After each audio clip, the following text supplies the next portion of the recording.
Yes, I did. Okay, cool. Just making sure that that was indeed the case. Oh, wait, we're doing this tonight? Yeah. Yeah, so the reason what's going on is that radio's looking at some really uh, bad looking weather tomorrow. All And, right, I'm back. and Sorry the about. possibility of him losing power is substantial. So Yes, he was like I have asking, a. yeah, go ahead. I was gonna say, yeah, I got a bad windstorm coming tomorrow, and I may lose power, so I really don't want to miss out on the. So yeah, Right. You're echoing a bit, Ben. am I? That's why I muted Discord because if you mute Discord's volume thing, you won't hear the echo.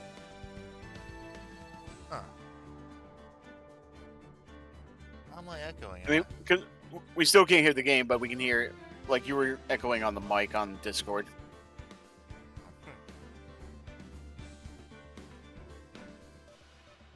If you mute Discord, if I mute Discord at least, then I won't. Then you won't echo. I'll hear you just in here. Oh. That should be weird. It shouldn't be doing that, to be honest.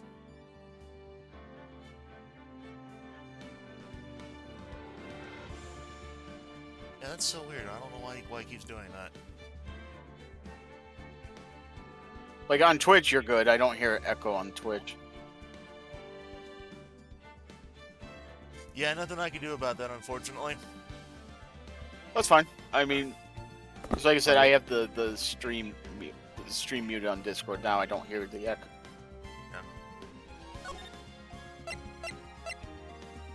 Because we can't hear the game anyway on Discord, but we can still at least do our lines at least.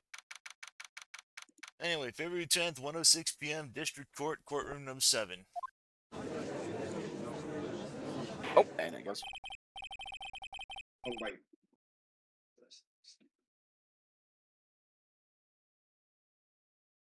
Get this through. Now then, let's continue where we were left off, shall we? Well, witness. Yes, how can I help you, Mr. Judge? Well, it seems that we're to learn the truth.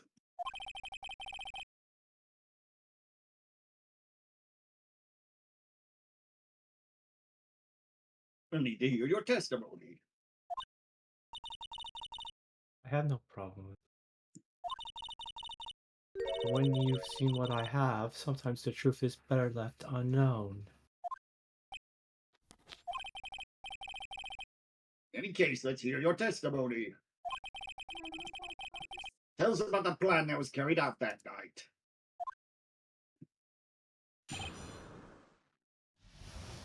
The plot. The whole plan began with my death. A stupid plan hatched by Morgan Fay to install her own daughter as the next master. For it to work, Maya Fey would have to die first. The idea was for me to kill Maya and then have the blame pinned on Iris. The plan went wrong, but it seems to have succeeded anyway.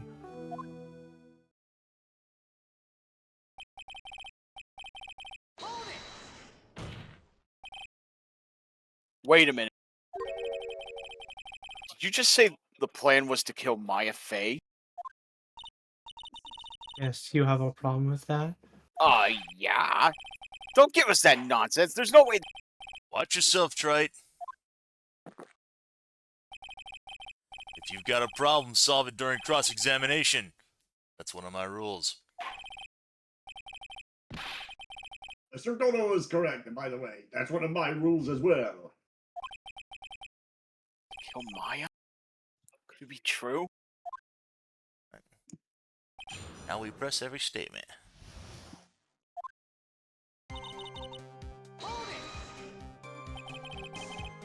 You were executed last month, correct? Yes, I was hanged. It wasn't exactly pleasant. How did you manage to discuss the plan? When did you talk with Morgan Fay? Last year, she was transferred to the same detention center as me. Since I was on death row and she was my mother, it was actually pretty easy to meet with her.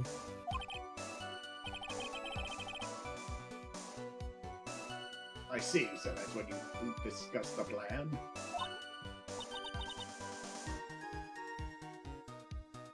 Are you crazy? At first, that woman was planning to kill me as well. Even though I'm her own daughter.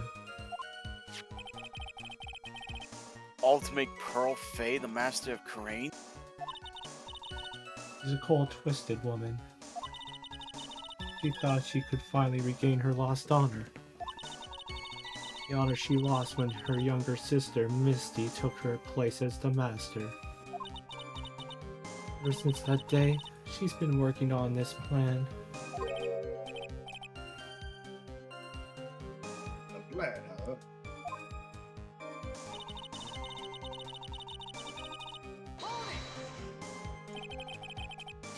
You're talking about Pearl Fay, is that correct?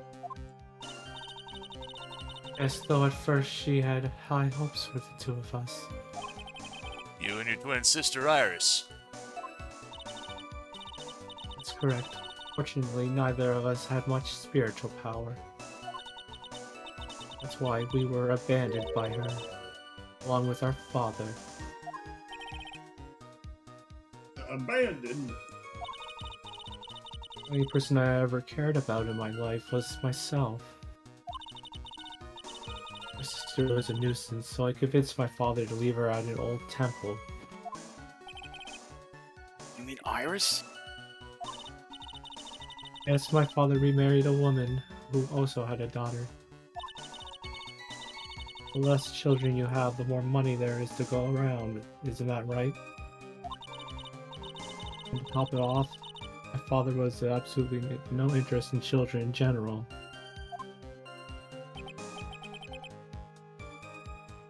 Or A really horrible one was that woman, that bitter, vengeful woman. It was her stubbornness that gave birth to that child, Pearl Fay. He was born with an abundance of spiritual power, unfortunately for her. Morgan Fay heaped all of her broken hopes and dreams onto that poor child's back.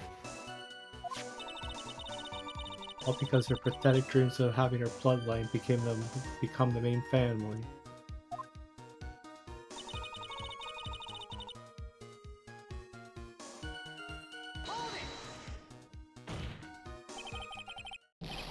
Maya would have to die, but why? Hey, give me a second. Let me just double check. Sure that. Okay.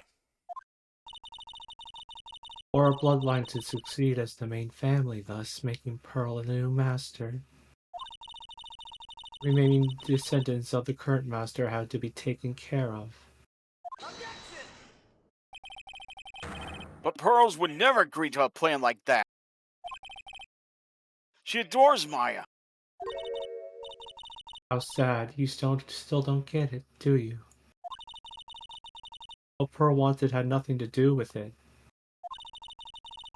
Morgan didn't care one bit about Pearl. The only thing she cared about was the position of the master. That's all. That's ridiculous. She was willing to sacrifice anything and anyone to achieve her goal. The life of her daughter. Naturally, the life of Maya Fey as well. How could anyone do that?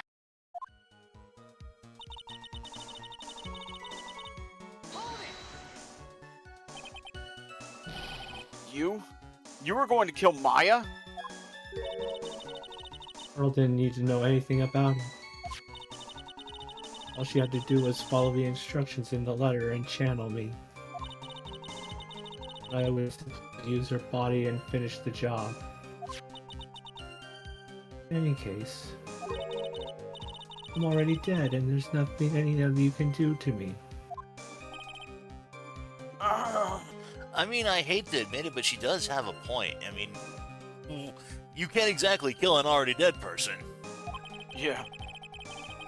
So the plan was to blame the crime on your younger twin. On Sister Iris of Hazakura Temple. He and I look exactly identical. No one can tell us apart. If someone were to witness me killing Maya, naturally they would think it was Iris that had done it. And the witness in this case was the head nun, Sister Bikini. I never would have guessed she was going to return to Hazakura Temple that night. But she wound up seeing Iris's crime anyway.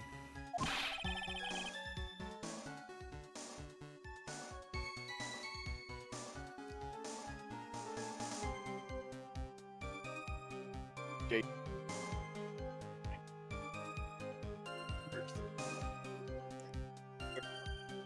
you want to pin the murder on Iris in the first place? She is your twin sister, isn't she? And sister, don't make me laugh. She's nothing but a backstabber. I couldn't care less about her. Backstabber. You just don't understand. You never will. I understand that you're a complete sociopath. Anyway,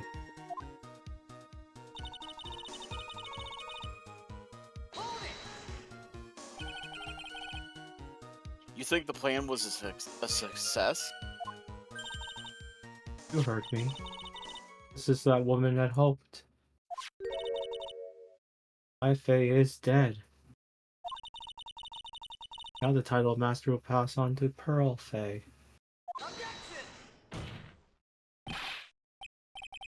That's absurd. Maya's just... She's just trapped. Trapped inside the sacred cavern. Is that right? Really? You're as foolishly optimistic as ever, aren't you? My darling Greenie.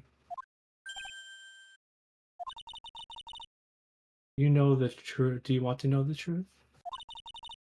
Ever since we met, I've despised you. Your sniveling naivete and your pathetic faith in other people. I just want to know one thing. What did you personally think of Morgan Faye's plan?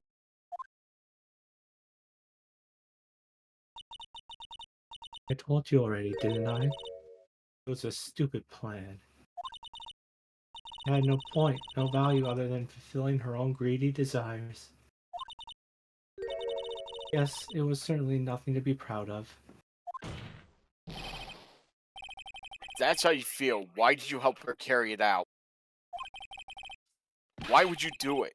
Why would you kill Maya? You may not understand it, being the kind and gentle soul that you are. You may not be able to appreciate why someone like me would help a woman like that. So then tell me, why? Isn't it obvious? I'm not like that woman. Even Tim brings up a good point. Who hasn't Dahlia despised? Let's be honest. Yeah. I only act in my own self-interest. Yeah, see, right there. The reason I helped her was for myself. For my own personal satisfaction. What did you say? So this woman, Dahlia Hawthorne, she had her own reason for wanting Maya dead? This is new dialogue, DM. Do you understand why I would kill Maya Fey now? What my goal was? Indeed.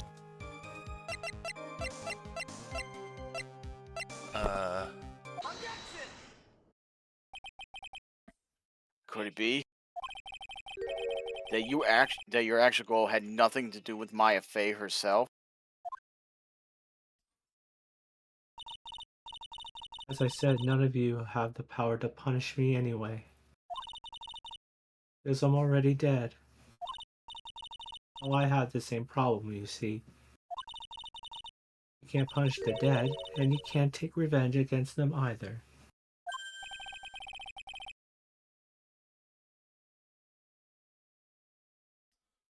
You wanted to take revenge on someone. I was sentenced to die because of that woman. Faye. So I knew this was it. I wanted to send her a message. It was at her hands that I suffered my first humiliation. I wanted her to feel the same pain she made me feel. Sadly, when I realized revenge was impossible, I gave up. And the reason it was impossible? Was it perhaps because Mia Fey had already died too? Yes, and I realized there's only one way to take revenge against the dead. How do you do that? And even when the body dies, the spirit, well, it lives on forever. I wanted to take away the person that Mia Fey loved most. I wanted to kill her with my own hands. That would be the one and only way I could take my revenge against Mia Fey. That's the reason I helped out with the woman's plans. Just for that you would kill Maya? Your goal was no different than that of Morgan Fay.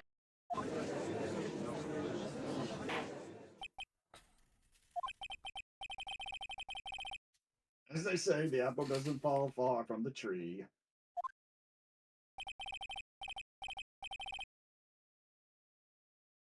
What a cruel plan. Cruel, cold, and heartless. Don't waste your time preaching to the dead. I've already told you there's not a thing you can do to me.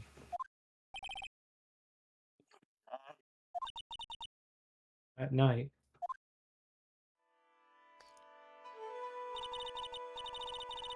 at 9:30 p.m., I materialized into this world. I quickly pinned my hair up and put on a demon warding hood. You would think that as soon as she put on the demon warding hood, she would have been expelled from the body. And I picked up the staff, and that was by my side, and left our Hazakor temple.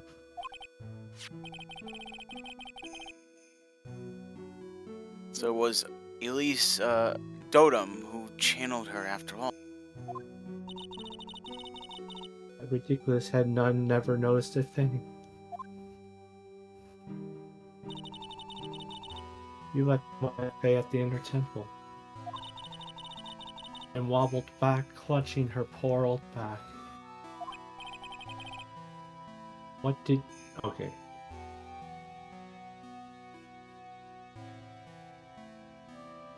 What did you do there? That kid was easier to handle than I hoped.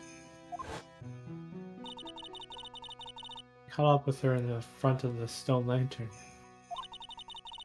I took out the dagger and I got from the storeroom, and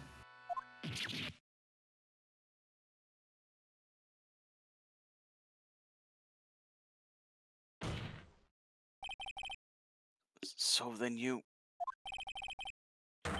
saying you stabbed Maya? strange, but I don't have a clear memory of what happened after that.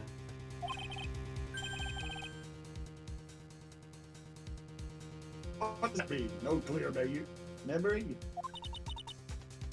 I don't know. I think I was stabbed. You were stabbed? At the last minute, Maya Fey must have stabbed me, I'm sure of it.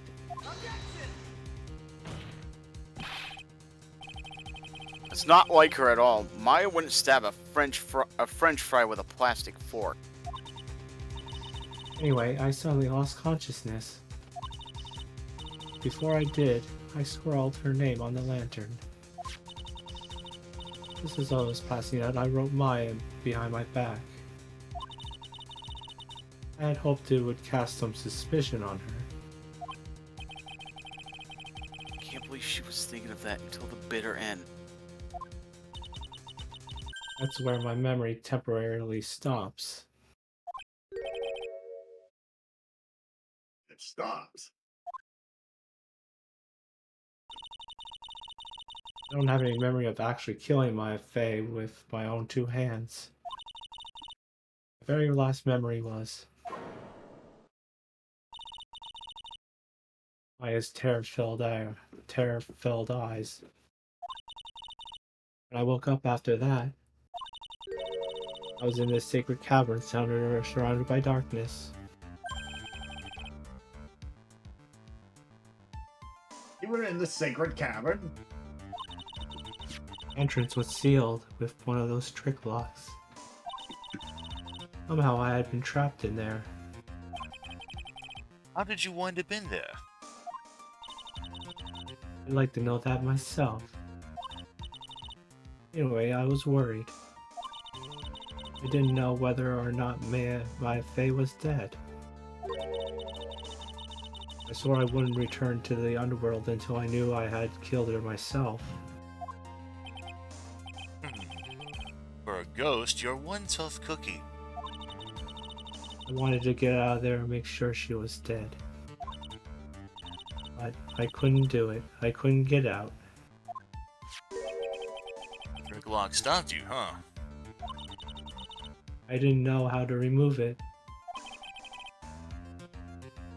So then you're saying you were actually confined against your will inside this sacred cavern? Yes, I wanted to get rid of that annoying look as soon as possible.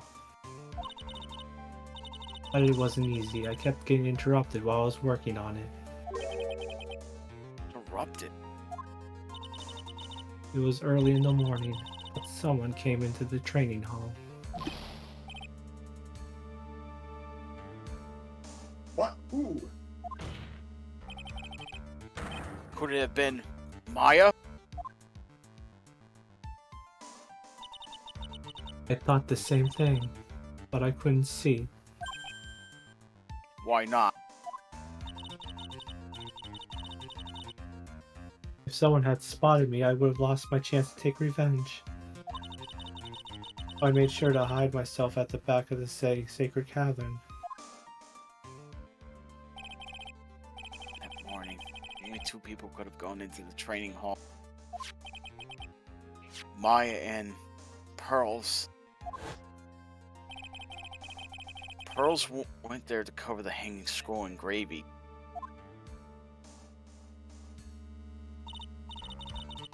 Still, I finally managed to remove the lock. But it was too late. What do you mean by that? The files had already started to gather.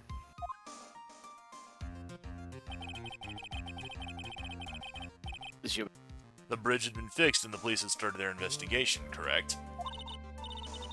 Naturally, I couldn't go out. Instead, I returned to the cavern and put the lock back on myself. I realized I wouldn't get a chance to see Maya's corpse as I had hoped. Just then, Lady Luck showed up. Lady Luck. After that big earthquake, she showed up, all by herself. The real Iris. Tim says, Scott Pilgrim's waifu had 7 evil exes to deal with, but Phoenix has one that's worth all 7 at once. She said she'd come to make sure the secret cavern was alright. Stupid girl. I came out from the sacred cavern and got a feel for the situation.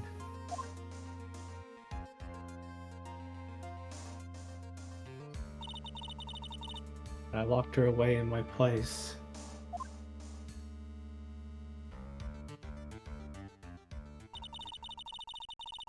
I'd finally learned exactly what had happened. It was then that I learned that the plan actually succeeded. What do you mean your plan had succeeded? I had misunderstood one thing, you see. That night, the one that had summoned me, I assumed it was Pearl Fay.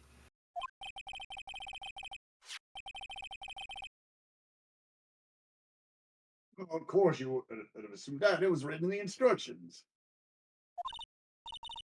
But I was wrong. I'd actually called my spirit back was Misty Fay, picture book author.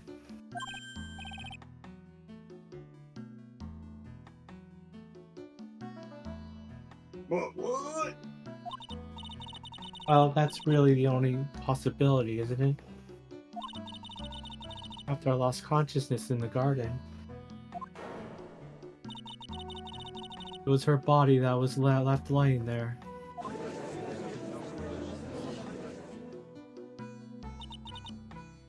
Why, Faye, I was able to kill her with my own hands after all. But even so, I made her commit the most vile sin a human can commit. And this is Self-murder. Oh. Well, that too. Materiocide, the sin of killing your own mother. Matricide, yep. Matricide. No way! order in the court. What is the meaning of this? It's true that I was the one who attacked Maya Fey. But even so, the murderer who actually snuffed out Missy Faye's life was no other than her darling little Maya. Ridiculous! That's nonsense! Are you sure about that? Just think about it. There's even evidence supporting these facts, isn't there? What? What do you mean? Evidence? What is this so-called evidence? The fact that Maya Fey has disappeared is evidence enough, isn't it? Huh? The idea that she's still in the Sacred Cavern is just ridiculous. Wasn't able to escape from the inner temple, that much is obvious. In that case, there's only one place she could be. She's not wrong. There actually is one place that she could be. Where? Do I have to spell it out for you? The bottom of Eagle River, where else? Eagle River. Fay killed her long-lost mother. Can you imagine the guilt she must have felt when she realized that? Because she threw herself into Eagle River. Most bodies that wind up in there are lost forever.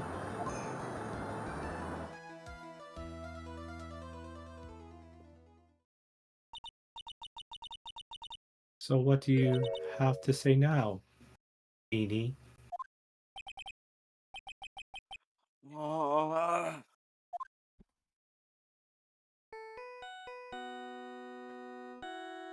Goto's ringtone.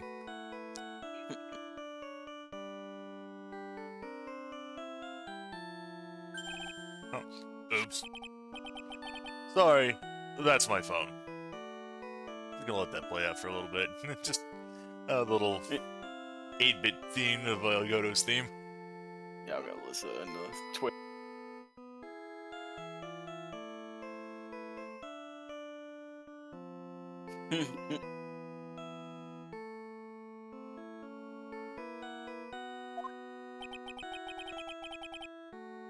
Okay. What kind of ringtone is that? Goto here. Okay, thanks.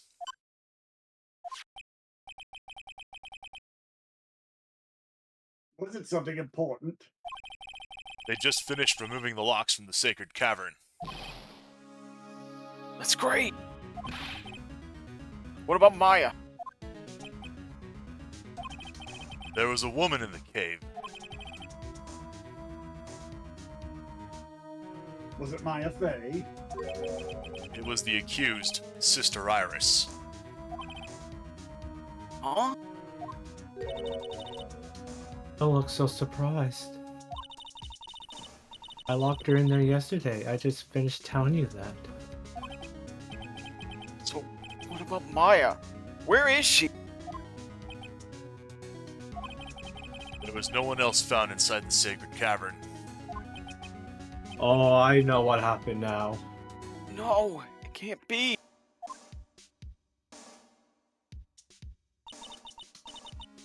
I told you, didn't I? She's dead. No. No.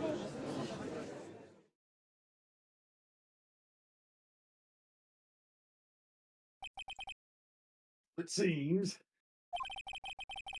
that this case has come to an end. A tragic end.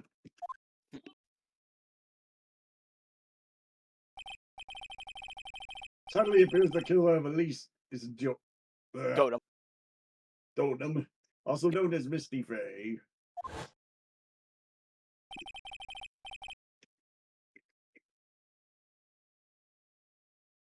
Was her own daughter, Maya Fey.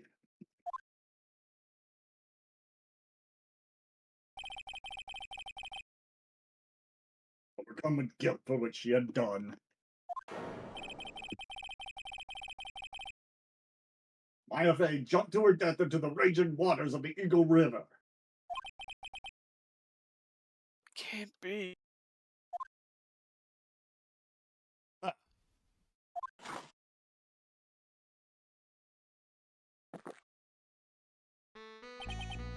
Right?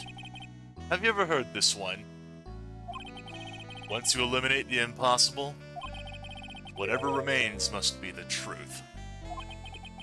No matter how improbable it may seem.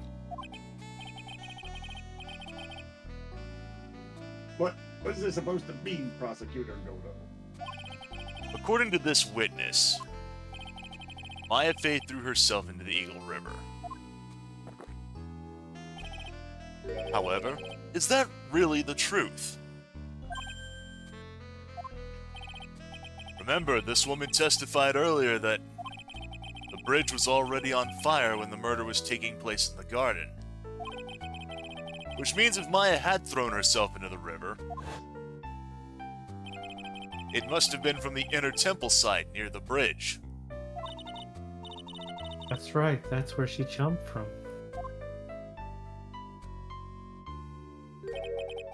But that's impossible. It's impossible to jump into the river from there. What?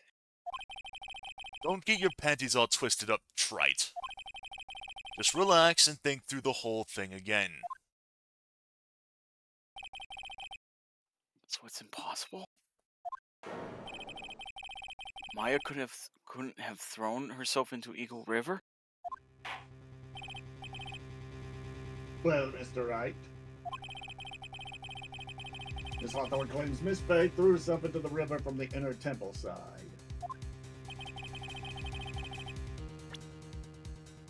Do you have any evidence that refutes this claim? This is indeed, yep, because if you take a look, remember? Yeah, there's Korean. There's that.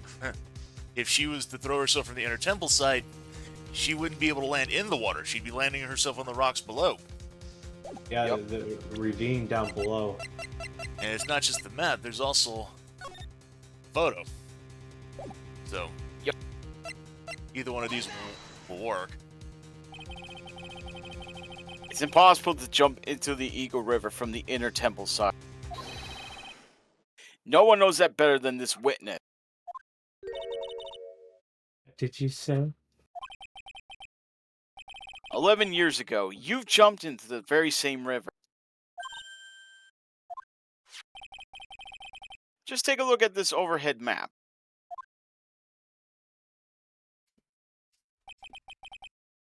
As you can see, below the cliff on the inner temple side is a big rock shelf.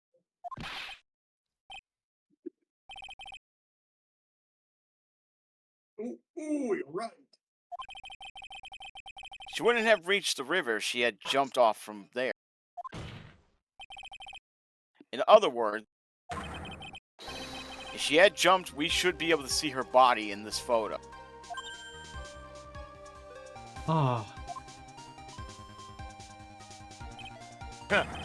You finally figured it out. no. Order! You're just playing with me. My face body is at the bottom of the river. There's nothing else she could have possibly be hiding. Miss Hawthorne, have you ever heard this one before? Once you eliminate the impossible, whatever remains must be the truth. Yes, just a few minutes ago, dumbass. Maya Fey was inside the sacred cavern.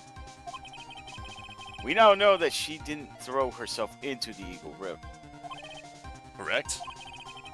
That eliminates all the most likely possibilities. Now, although it seems improbable, there's still one other place she could be. What?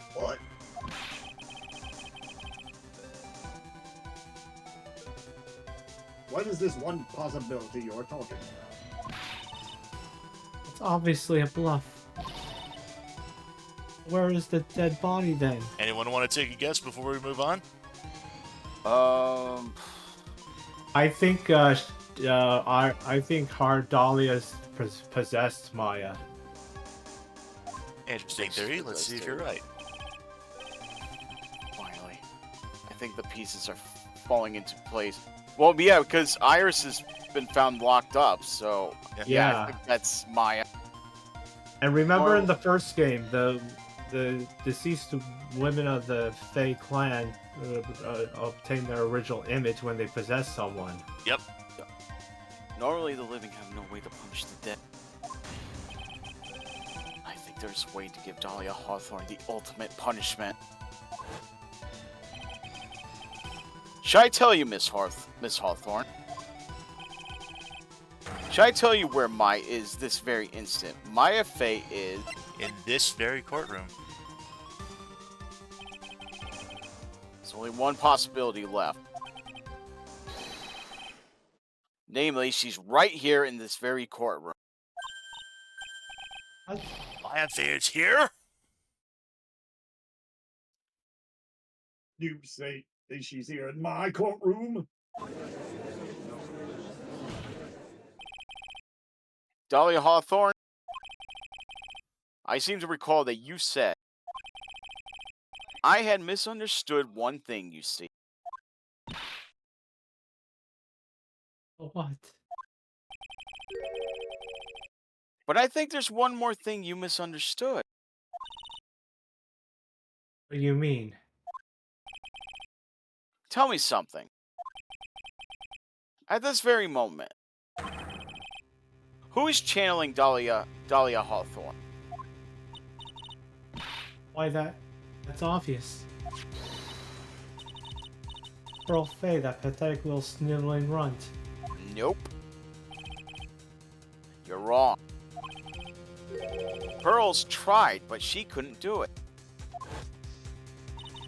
I've never failed at channeling someone. This is the first time it's ever happened. Isn't there any explanation for why you couldn't channel a spirit? It could happen if someone else was already channeling the same spirit. Someone called me before Pearl did? Who? Pearl's even tried again on the day after the crime. But she couldn't do it. What could that mean? I think the truth is becoming clearer to you right about now, am I correct?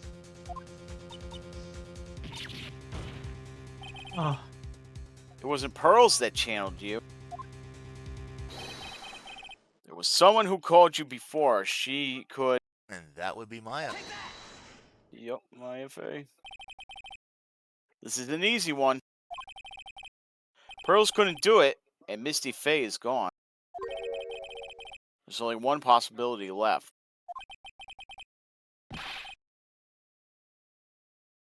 Come on already. I can't stand the tension. Dahlia Hawthorne, the person channeling you right now must be Maya Fey. What?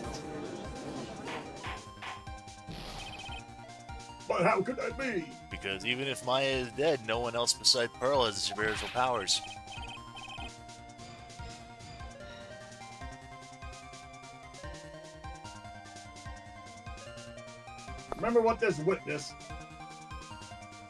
Remember what this witness, Dahlia Hawthorne, said about her goal. She said that her goal was to kill Maya Fey.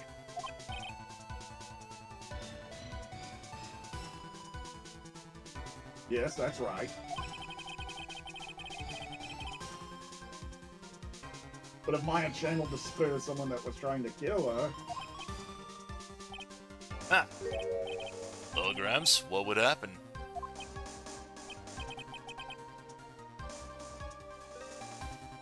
could it be? It's like you finally understand, Your Honor. Well, I don't. What are you going on about? What I'm going on about is the reason Maya channeled you. And there's only one reason.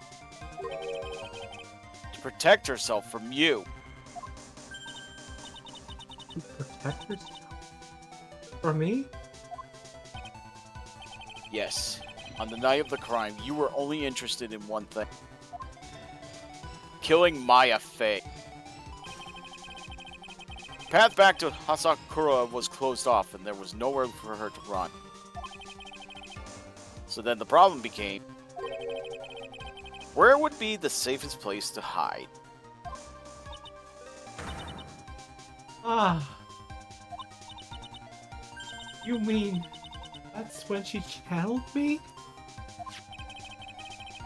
All this time, you thought you had been channeled by Pearls. That's why it never occurred to you that Maya's hiding place was you. No, no. Don't say that. You're saying that Dahlia Hawthorne, was played for a fool by a little whelp? Maya Fey killed herself, isn't it obvious? Sorry, but no. It would have been impossible for her to jump into the Eagle River. This was the only avenue of escape open to Maya. The only way that Maya could disappear from the inner temple. I don't believe you. Stupid little girl like that who has never been out in the real world. Could never have come up with a plan like that. Could have ever given her such a brilliant idea. Well, Me, of course. me, of course. Oh. Well, Mia! So, Mia Fey? it's been a long time, Dahlia Hawthorne.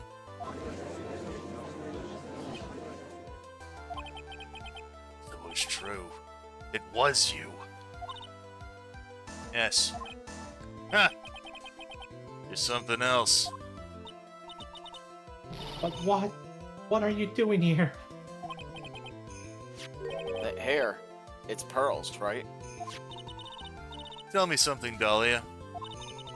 I want you to think back to that night one more time. You had just cornered Maya in the Inner Temple's garden. Then, in the final moments of the fight, you lost consciousness.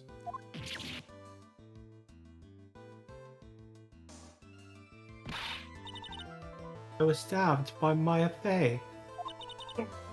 Actually, Maya lost consciousness at the same time as you did. Oh, I got you. Did? We're gonna have to wait for G. Yep. Yeah.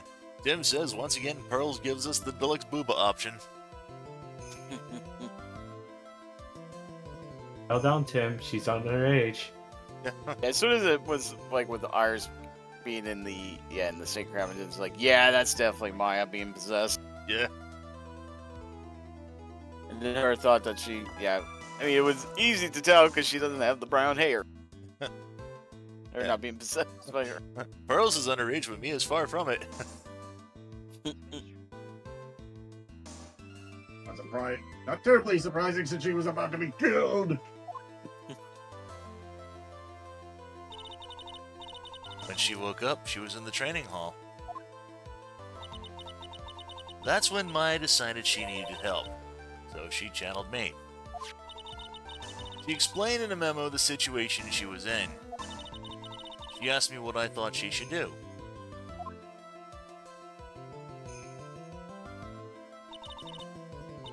You did that? I can't believe it. Of course, I didn't have all the details. But one thing was perfectly clear. And that was. I knew that you couldn't be allowed to wander free. Free? What do you mean? It was a race against time, so I wrote down 2 things that Maya had to do. Channel Dahlia Hawthorne as soon as possible, and lock herself in the sacred cavern until help arrived. So it was Maya who put that lock on there. Yes, but why did you order to do those 2 things? If she hadn't done it, Dahlia Hawthorne would have been channeled by somebody else. By one Pearl Fey. Pearls? Yes, Pearl didn't properly understand the plan, so all she was trying to do was follow her mother, Morgan Fey's instructions. If she had succeeded in channeling Dahlia Hawthorne's spirit, things would have turned out very badly, to put it mildly. So that's how it was. Dahlia Hawthorne would have used the body of Pearl Fey. Kill Maya at all costs.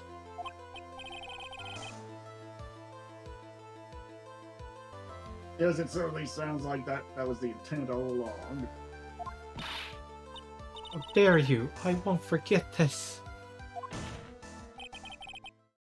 Why not just admit it, Dahlia Hawthorne? Your little plan was nothing but a big failure. Yes. Another failure to add to the pile of shame, wouldn't you say? What do you mean by another? Think about it, Dahlia. Remember all your past crimes? Not a single one of them was a success. They all ended in failure. What? How dare you? 11 years ago,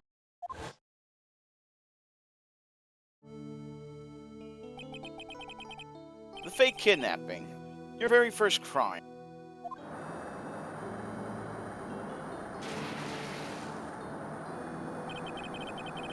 You got your hands on a $2 million diamond, but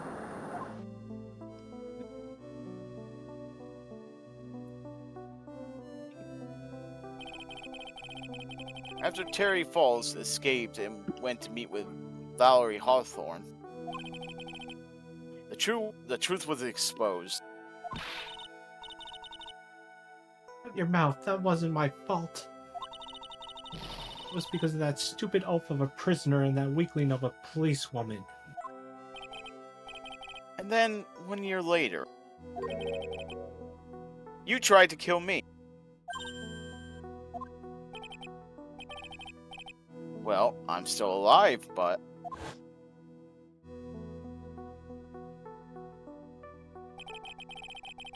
you wound up killing someone else.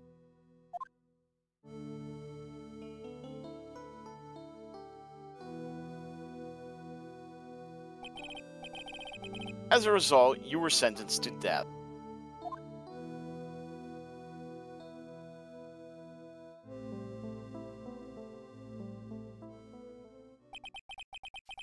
It's one stupid move after another for you, but it's no longer funny. Oh. You wipe that smug, happy-go-lucky smile off your dumb face. And now this. You messed up again. You let Maya Fey escape. Even though she was right there in front of you.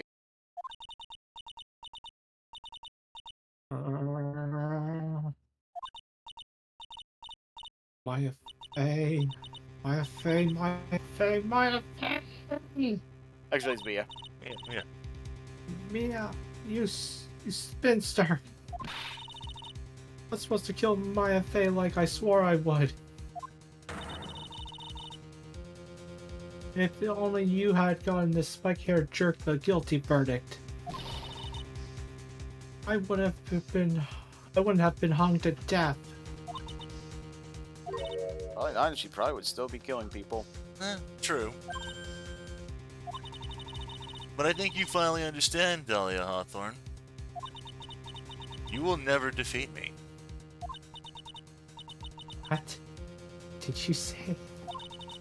Whether you're alive, dead, or somewhere in between, you will never defeat me. As long as I'm around, you're destined to lose for all of eternity. I remember what you said earlier in the trial. Hey, AJ. Hey, George. You said there was no way we could punish you. Because you were already dead. What about it? Then you said, even when the body dies, the spirit, the ego, it lives on forever. That's very true, Dahlia. And that's exactly the punishment you'll never be able to escape from. For all of eternity, you'll have to remain as Dahlia Hawthorne. A miserable, pathetic, weak creature who can never win at anything. And for you, there is no escape from that. No hope of freedom. Since the day you were executed, the narrow bridge that once stretched out in front of you has burnt to a crisp. You're wrong. It can't be. How could I lose to the likes of you? No longer matters. I don't care whether you win or lose anymore. The only thing I want is for you to come out of Maya's body right now.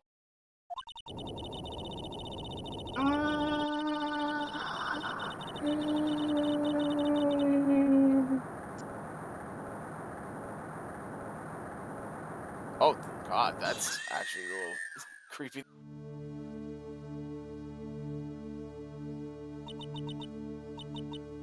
I'm not ready. Not ready to go.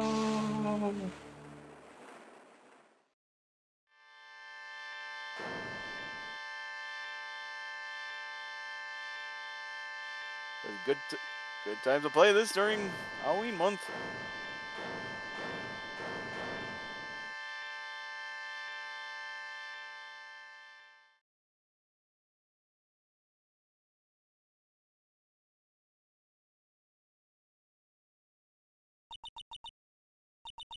Nick, sis.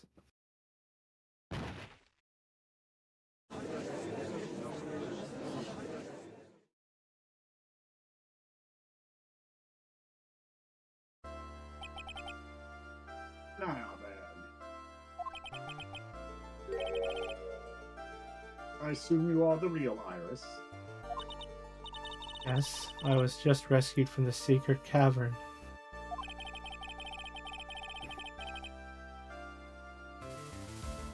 I I must say, you and your twin sister are indeed identical from what I can see.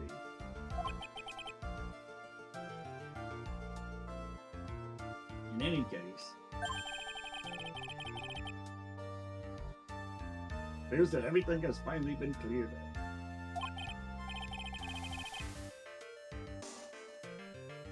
Mr. Godo, what happened to Dahlia Hawthorne? If you ask me, Your Honor, it looks like she went back to the hell she crawled out of.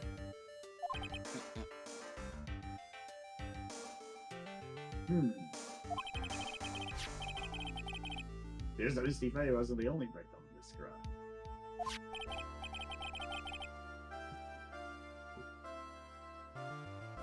Maya Faye, as well as the young Pearl Faye, are also victims of this wicked and selfish plan. Yes, Your Honor.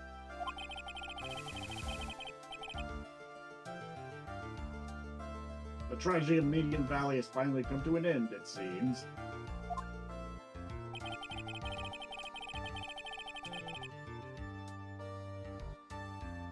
Best for everyone, and if no further attempt was made to channel that spirit again. Agreed. Your Honor. riddance. Yes, what is it? Tim says, at least it wasn't a large valley. And EJ even explains out, like, we had an A at E and I, what happened to O and U? About this whole spirit medium thing.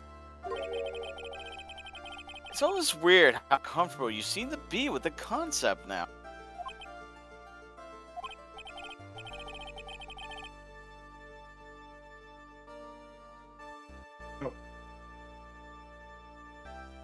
Well, to be frank, my younger brother is quite judgmental. He often criticizes me for not studying hard enough. Well, that's why I made a concerted effort to study up on the Korean channeling technique. Isn't that the New Year's issue of Occult?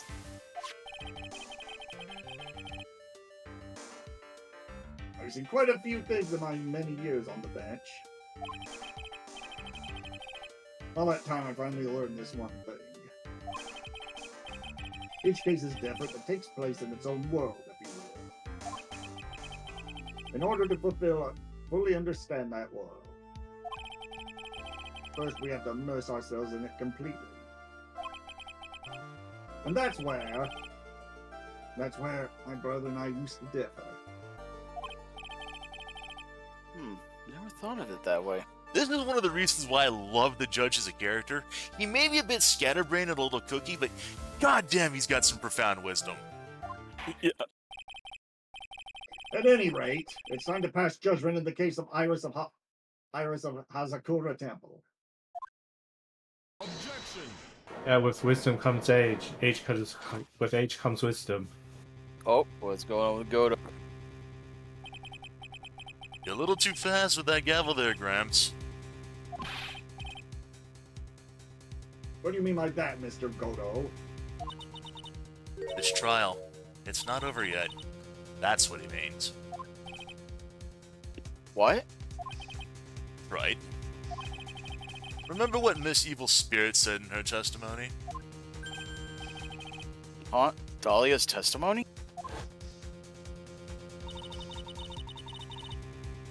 I caught up with her in the front of the stone lantern. I took the dagger I got from the storeroom and...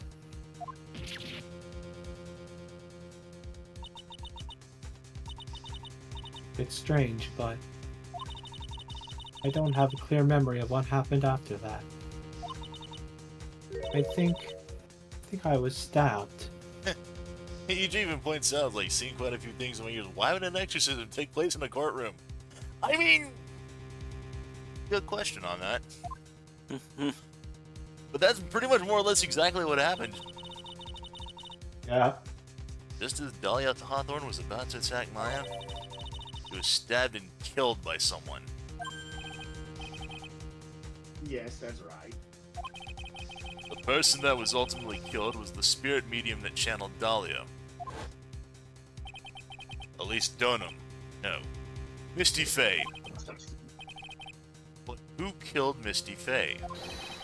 We still don't know who did that.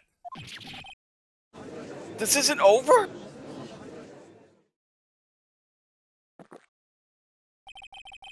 Unless someone else is found guilty, the accused is still on trial. We can't let her walk until there's evidence that proves her innocence. Wait.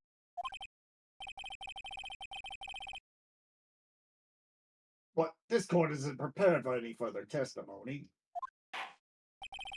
The prosecution is ready to call our final witness. Final witness? This one will clear up the whole mystery. The mystery of who killed Misty Faye. Misty Faye herself. Is it really alright, Mr. Prosecutor? Of course it's alright, Madam Attorney. Very well, then. Who is this final witness? Isn't it obvious? There's one person who saw the whole event and will put the final dagger in this case. Someone who saw the murder take place? The very person who saw her mother killed in front of her own eyes. You mean Maya? You can't. She can't testify after what she's just been through. We need to find the truth. The prosecution calls Maya Faye to the witness stand. Very well. But first, we'll take a brief recess.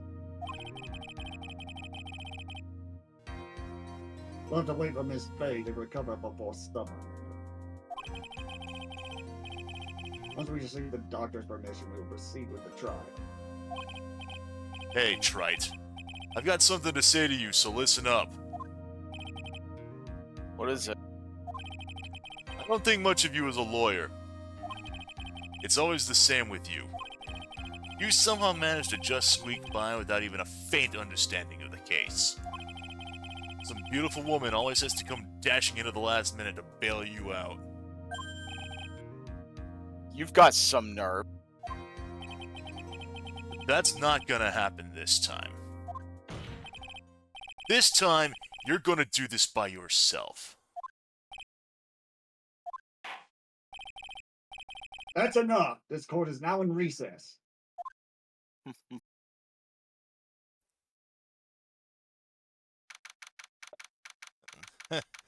Yeah, it says, yeah, technically it's sufficient to prove the defendant didn't do the crime. This isn't Perry Mason. This is also based off a Japanese law court, not an American, so... bit of a world of difference on that. But you're not wrong. So, February 10th, 2:56 p.m., District Court, Defendant Lobby number 1. I'm truly sorry about everything. You were working so hard to defend me. I was missing all day, and we didn't even have a chance to talk.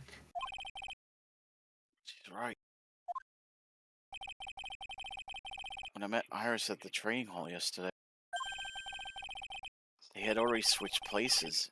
Iris was inside the sacred cavern.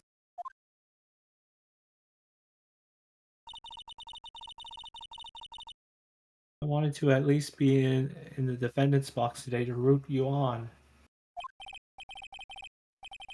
Well, it wasn't your fault. You were locked up this whole time. There's something more important than that, though. I have to ask you, why did you help your sister out as much as you did? Huh? If you had tried to get help at the sacred cavern yesterday, you wouldn't have spent an entire day locked up in there. My sister, I felt sorry for her. She was abandoned by our mother and never got any love from her own father. Yes, but it was the same for you too, wasn't it? Yes, but at least I had Sister Bikini who was like a mother to me. Only Dahlia had come with me to Hazakura Temple.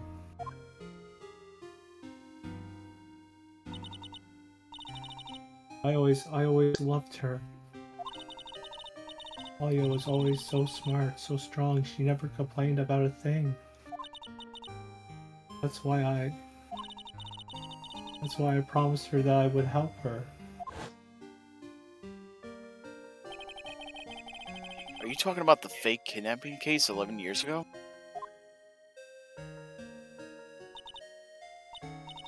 I wanted to be useful to her in some way.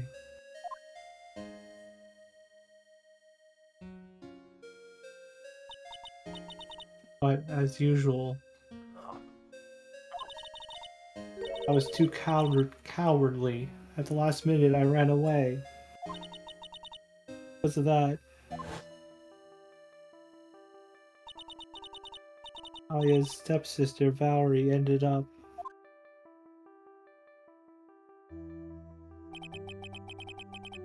That was the case that wounded Mia so badly.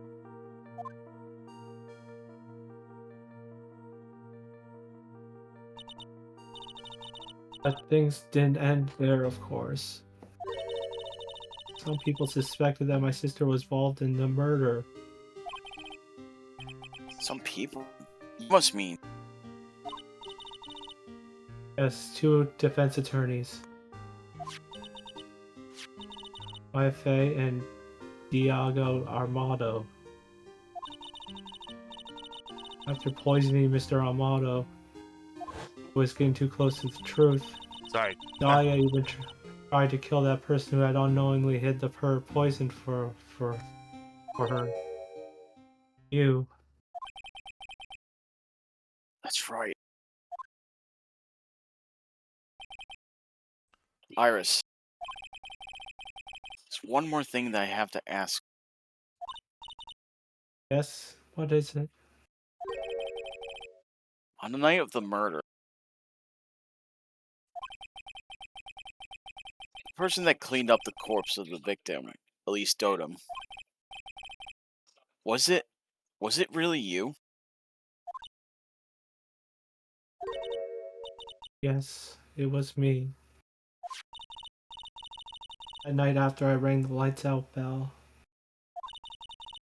I went back to my room. Around 10:30, I received a call on my cell phone.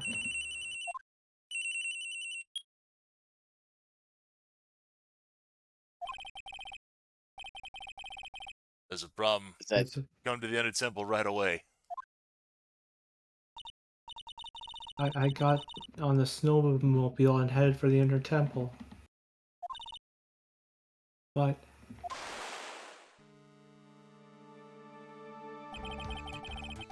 path to How- the inner temple was cut off, right? exactly.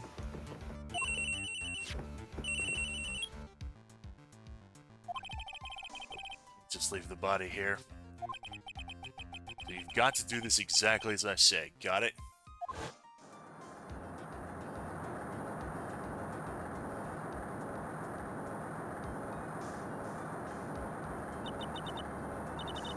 It was me. I was the one that received her body. The murder weapon had been left in her body so she wouldn't bleed out too much. Staff that Mystic Elise always held.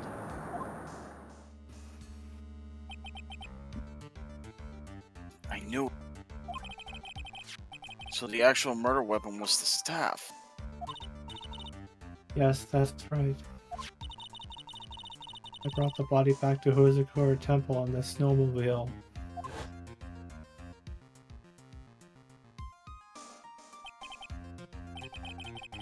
But why? Why did you alter the body? I didn't want anyone to know that the staff was the murder weapon. I didn't want to leave anything that would lead back to Misty Faye. I dressed her in a robe and stabbed her with the 7-branch sword.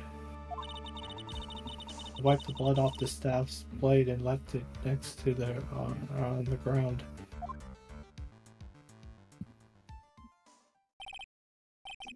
Iris, just tell me one last thing. Tell me the name of the person that called your cell phone. The real killer. I'm sorry, Mr. Wright. I can't do it. I can't say who did it. I see. Victim staff updated the record. Defendant, Yes? the judge is calling you. He wants you to see you in his chambers. He has some question about Dahlia Hawthorne. Alright. Well then, I'll see you later. There's something I want to tell you. Oh, okay. Something she wants to tell me?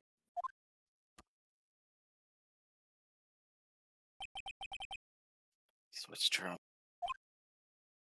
Iris cooperated with the real killer. Maybe even from the very beginning. Phoenix. Mia! How's Maya doing? Physically, I'm not worried. She'll recover completely. But emotionally, she's been wounded very badly by this case. I see. You don't mean she's learned who Elise Dotem really was? Yes. I went to the medical office and talked with her. I told her everything I knew. But why? I'm stronger than you think. I knew she could take it. All of it. What do you mean by that? I want you to figure that answer out by yourself. Trial's about to restart. Real killer. You know who it is yet? Iris wouldn't tell me, but who called her? But still, I think that just maybe I know who it was. That night, the victim was killed in the garden of the inner temple. And the criminal wasn't just there by accident. Which means that the killer knew of Dahlia's plan from the very beginning. And one more thing. The victim was moved to Hazakura Temple's side by pendulum. In other words, the criminal couldn't cross the bridge. That means they were stuck on the inner temple side for almost an entire day. Exactly. So the culprit was someone that wasn't in Hasakura's temple the following day. That's as much help as I can give you. The rest of this battle is yours to win, lose. Okay, I've got it. Thank you, Mia. Finally, it's almost time to bring this case to an end. What exactly did Maya see anyway? And who was it that actually killed Misty Faye? Wherever it was, I have to prove it. Me, all by myself.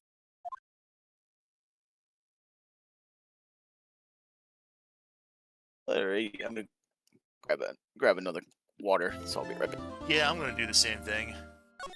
Save your progress up to this point? Yes. Yep.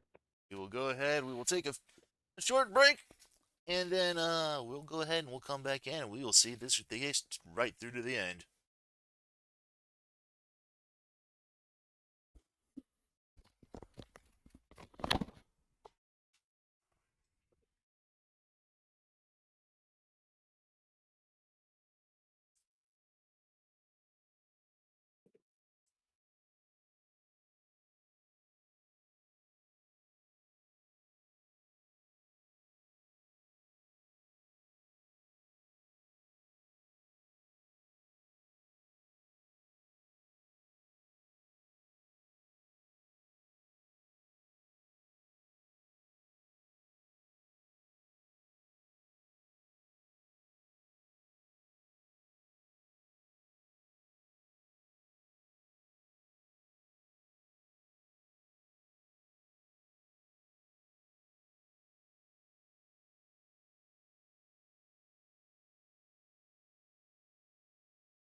Backpack.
Alrighty. Hey, Ben. Yep.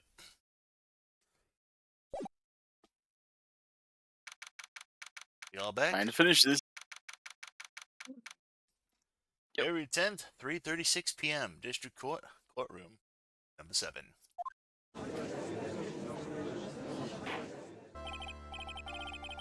I'll end the whole proceeding, perfect. Are we to announce the results of the test we had performed earlier? Test.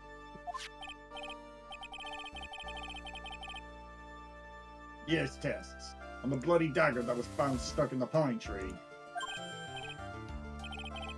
Oh yeah, that. I totally forgot about it. That's the weapon that Maya Fey used when she fought with the victim. So what are the results? Was it the victim's blood or... Due to time constraints, a full test was impossible. However, there's one thing we can say with certainty. The blood that was on this dagger was not the victim's blood.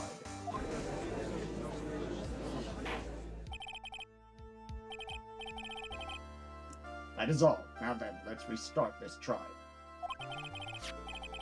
So it was Misty's blood on the dagger. Whose was it? Dagger updated in the court record.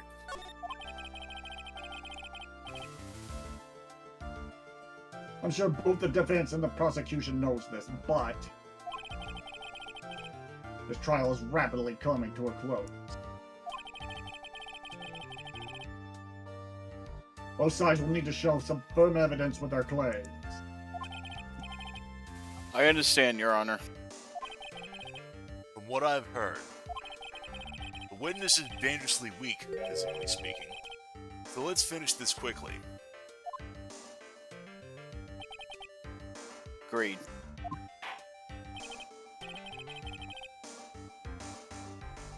Yes, very well. Please bring in the last witness.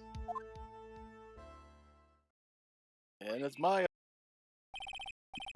Witness, please tell us your name and profession. Hi, Faye. My profession is, I'm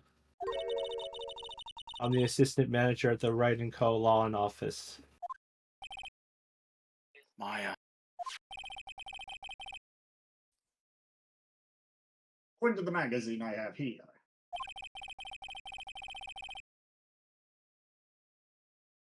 Ooh, we're not already. Your spirit medium's a current channeling technique. I'm frightened. Fae Clan, I don't want any more to do with it. Oh, Maya, the pain the Fey bloodline causes must be unbearable. Very well.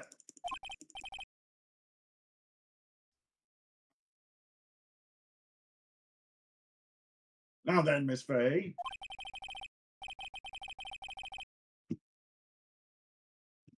When the event occurred,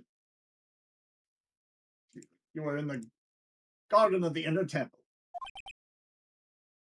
And you witnessed the moment of Miss Elise Stewart-Slim's murder. Is this correct? I didn't see anything. Straighten up this instant, young lady. Huh? Take your head up and speak clearly. There's always time for crying later. I, Your mother was killed right in front of your eyes. There's nothing you can do to change that fact. But there's something you can do. Finish this. You've been watching the whole thing, right? You've seen witnesses come out and you've seen us squeeze the truth out of them. Now it's your turn. Let's hear your testimony. On the night of the crime, what exactly did you see happen? Witness, if you please. yes, Your Honor.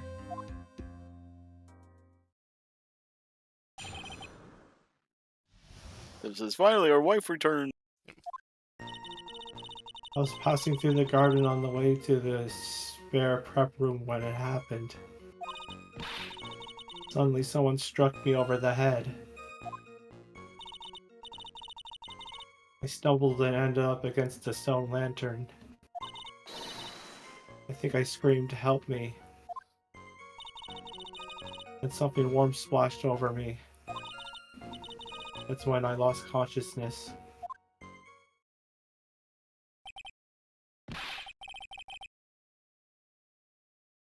So, you were struck on the head. I suppose it must have been this staff. Maya, the person who hit you. It was Dahlia Hawthorne, wasn't it? I'm sorry, Nick. I couldn't see. I don't know who it was. Maya, think hard. Sorry, Nick, but I really couldn't. Can't say it was an especially good night for young ladies to be walking around alone.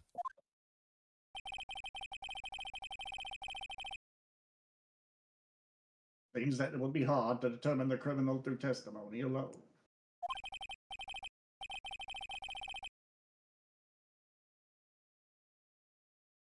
Very well, Mr. Wright. Please begin your cross-examination.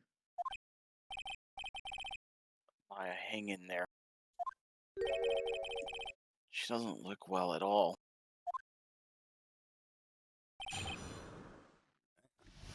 Rest of the fourth statement.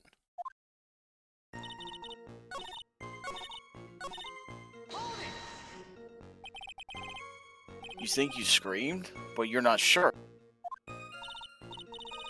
Listen, I was a complete wreck. It was dark and I couldn't see my attacker. Was it a man, a woman, an adult, a child? Well, I would assume it wouldn't be a child, considering that, you know, they hit you over the head, they'd have to lift something really tall. I had no idea. I was scared out of my wits.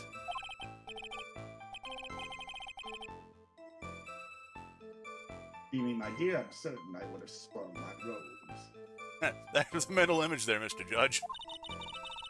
thought this person might attack me, so I... Anyway, I'm pretty sure I screamed. I thought that it was my last hope. Oh, it sounds like poor little Maya really was out of her mind. I wonder what she meant by last hope. What do I do? Do I press her for more detail? Wait a minute, Maya. What's this my last hope stuff? What?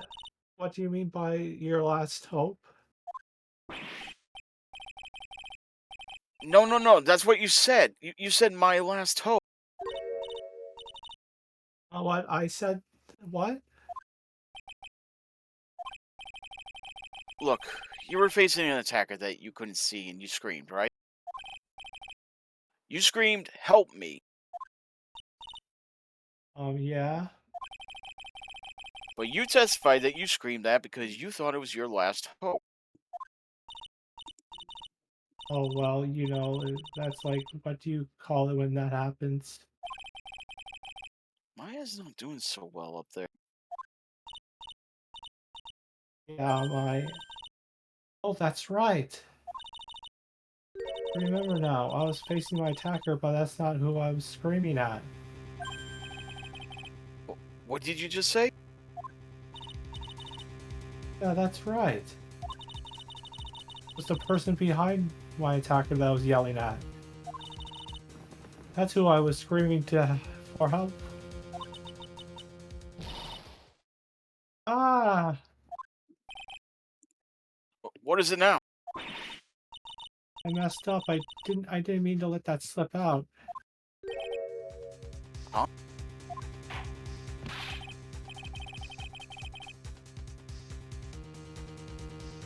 Witness, are you absolutely sure what you're saying? Behind the attacker, there was another person. Behind the attacker was another attacker! Well, I meant to keep that part a secret. What have I done? Ha! Takes a ton of pressure to make a diamond. That's what I always say. The pressure. You're in a court of law here. Can't make things up or try to hide things in this chamber.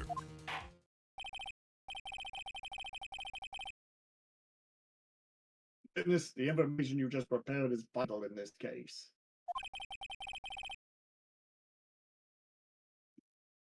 I want you to add it to your testimony.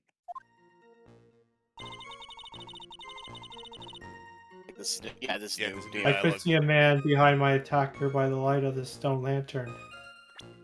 Oh, really? About that? It was not lit at the time of the crime, so haha! Objection! So there was a man standing behind your attack. Yeah? That man, he's the killer. He stabbed her from behind. He's the one who killed at least Dotem. Otherwise known as Misty Faye, your mother. Killer? Maya,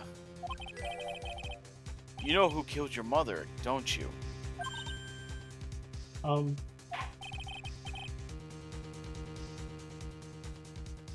What's the meaning of this, Mr. Wright? To be frank, Your Honor, I think she's in shock and quite confused. That's why she hasn't noticed the huge problem with her testimony. Oh, what do you mean? What problem? Maya, on the night of the crime, that stone lantern was out of commission. Huh? What? It's true. There was no light anywhere in the garden that night. No.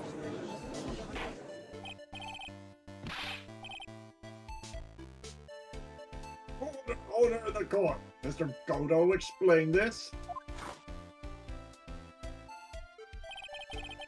Add the pureness of milk to the perfect clear darkness of coffee.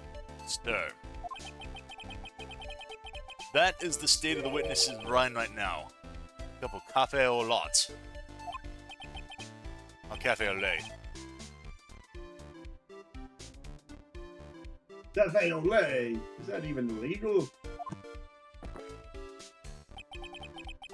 Mr. Trite's words are the milk and you are the spoon, Your Honor.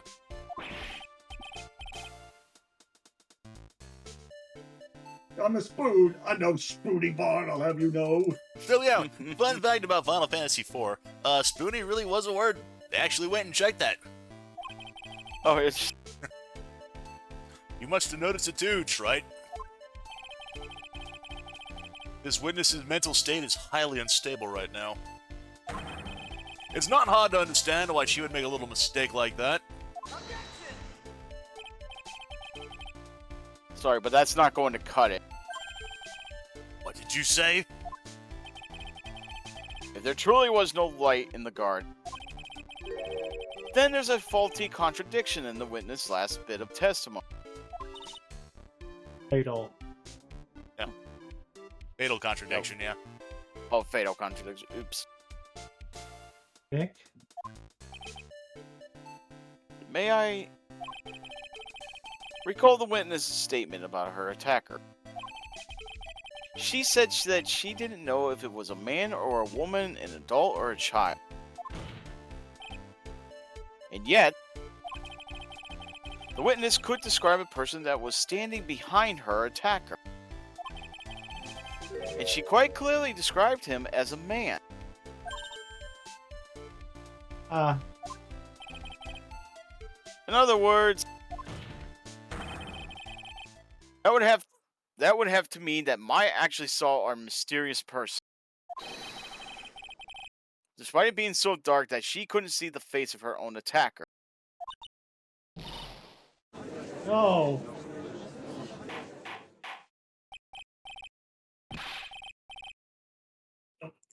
Order! What does this all mean, Mr. Wright?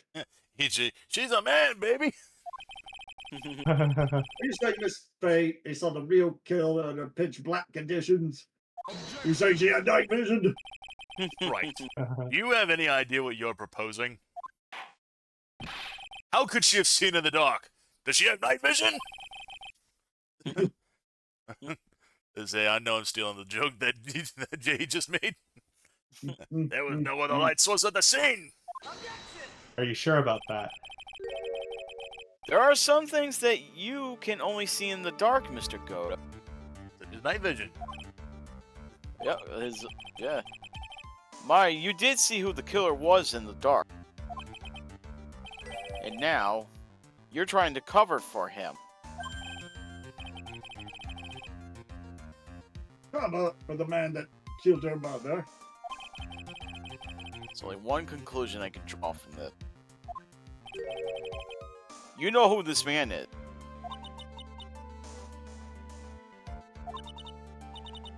Please, Nick. I don't know anything. Please, I'm begging you. You talk a good game, Trite. Let's see if you can walk the walk. It was pitch black, so what could the witness see? I'm calling your bluff! Oh, Nick, don't. Please, stop. Maya's dead set on protecting this guy. The man who murdered Maya's long-lost mother. But I can't let him get away with it. I'm a lawyer and officer of the court. I'm here to find the truth.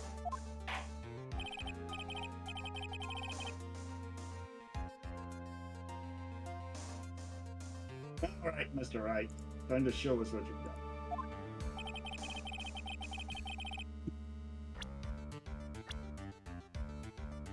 Who was this person that Miss Face saw in the darkness? Mr. White. It was Mr. Night Vision Goggles himself. Mr. Godo. He was there when we were at the locks. Because it was pitch black, Miss Fey was able to recognize the killer easily. Sure, the court would like to see for itself how this is possible, yes?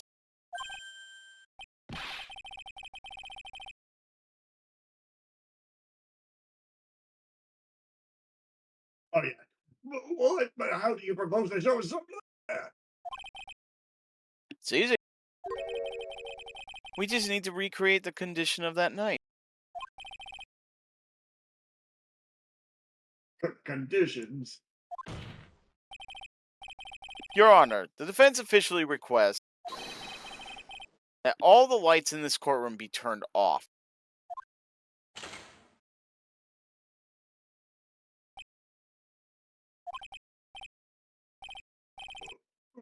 This is... What can it be? Huh.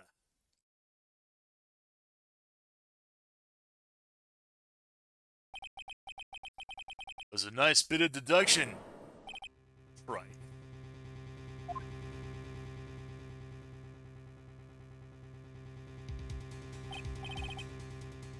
Well, everyone, this is the man Maya saw on the night of the murder.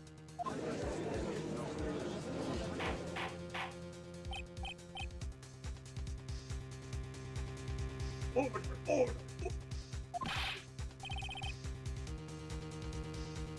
Prosecutor Godo, what is the meaning of this?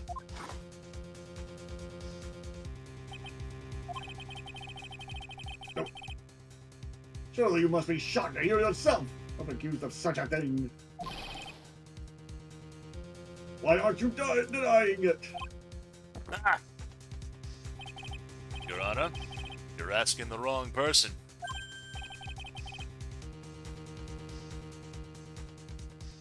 Well, what do you mean by that? If you've got a question, ask the witness. That's one of my rules. Well, Maya, how about it? What you saw that night?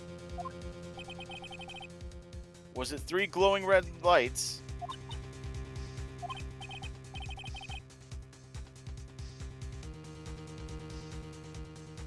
Witness, answer the question.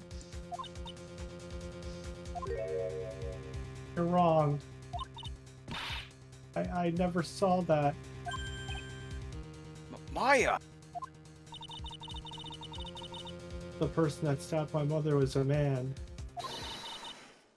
For a totally different reason. What?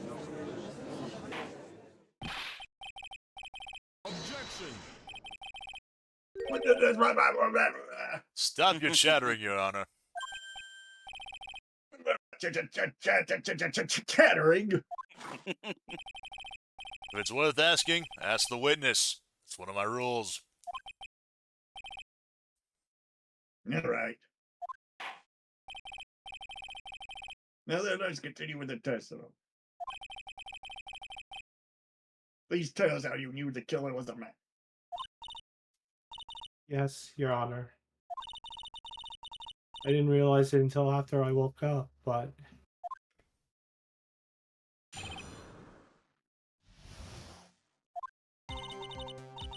I came to, I was just lying there on the training hall floor. By the time I got back to the garden, the place had totally changed. Torches were lit and the body was gone.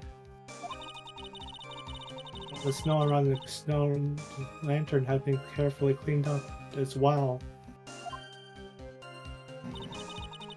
Since the person did all that work alone, I assumed it was a man.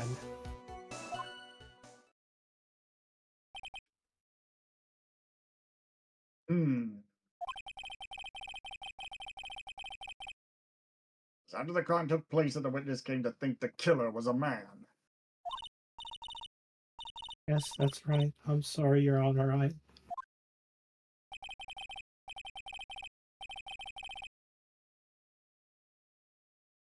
No need to apologize. It's as Mr. Godo said, you're utterly exhausted.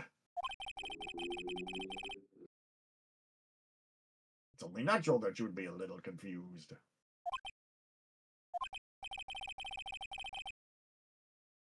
Also, if you consider the situation you described, it doesn't seem too much of a stretch to assume the culprit was a man.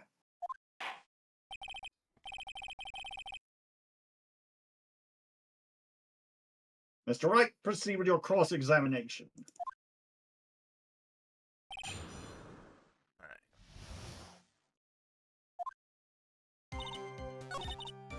Where's the third? The torches were lit. Yes, that's how I noticed that the whole scene had changed. I want to say it was the killer who lit the torches. I mean, who else could it be?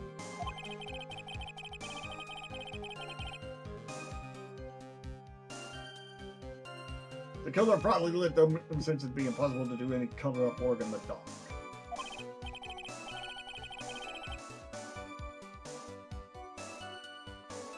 However, that's true. There's one thing that still bothers me.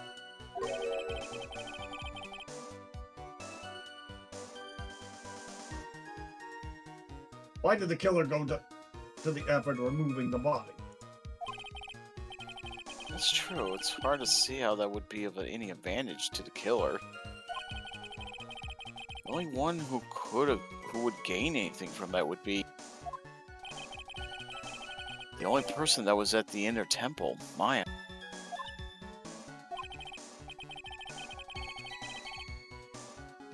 Very well. Let me hear something more about the condition of the crime scene.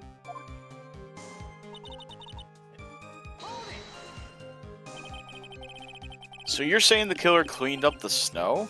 It did look really odd.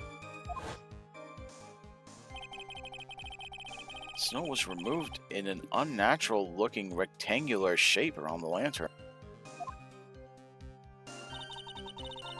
There were a lot of shovels around the inner temple. They're all really heavy, way too heavy for me to use.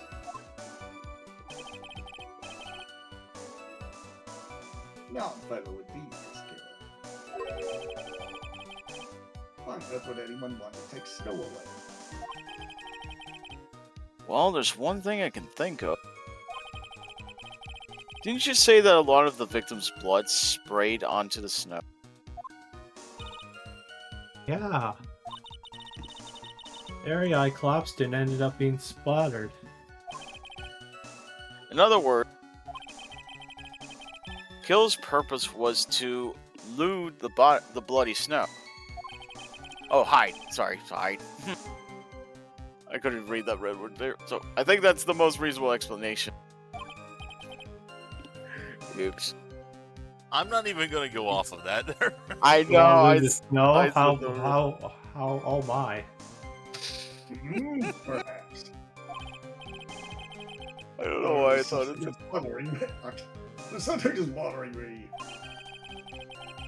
The killer just wanted to hide the snow with blood on it.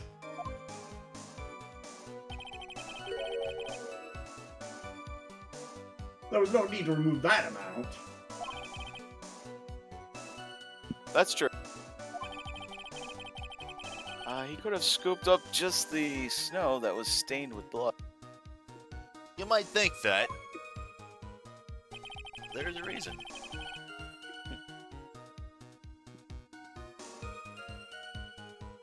Looks like there's some mysteries behind this issue. But I think this will help explain them.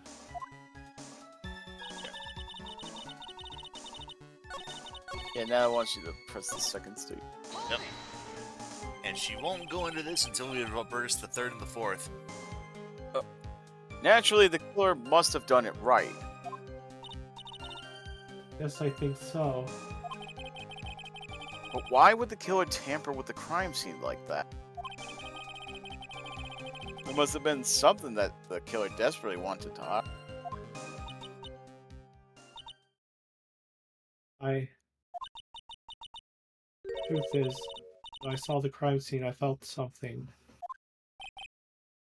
You did? Yes, I felt like the killer was hiding the evidence for me, for my sake. Hiding it for you. Everyone knew that I was the only one at the inner temple that night. His sister Bikini had come back and looked at the garden. She may have thought that you had done it. No, she definitely would have thought so. And if you're saying that's why the killer cleaned up the crime scene to make it look like nothing happened. Yes, I'm sure of it.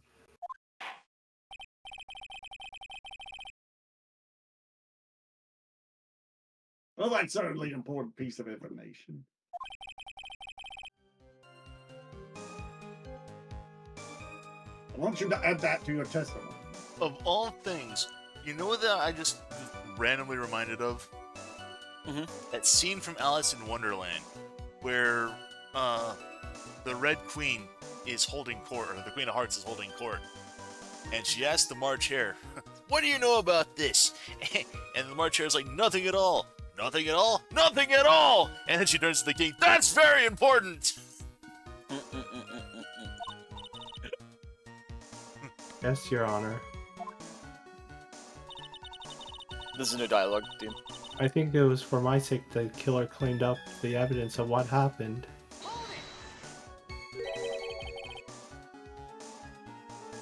They did it for your They did sake? it for your sake. That was me. Yep. They did it for your sake? Well, if the body and the blood hadn't been removed, it would have immediately been the prime suspect, correct?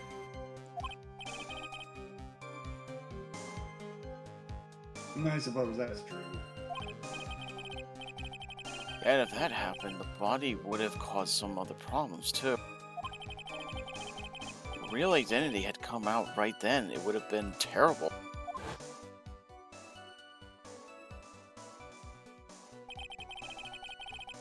Master Karain killed by her own daughter.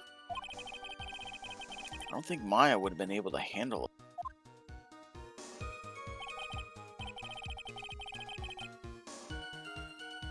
But still, it's rather difficult to fathom the killer's motives. What reason is there to go through that much trouble to protect you? Oh, I think you were supposed to present this. I was to supposed to Lantern. present that someone tablet accidentally. I wound up pressing it by accident. The body of Elise Dotem was carried all the way to Hasakura's temple's courtyard. Then at the garden, the real scene of the crime.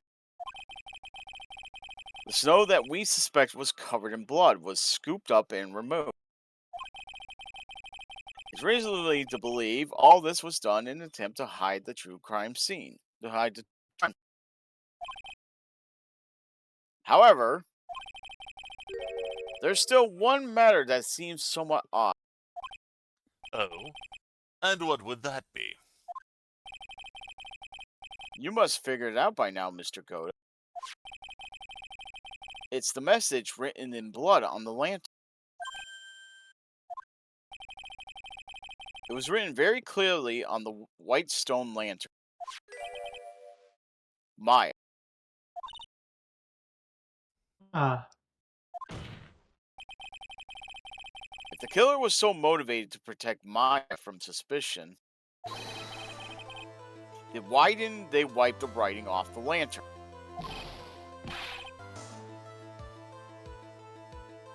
You're right.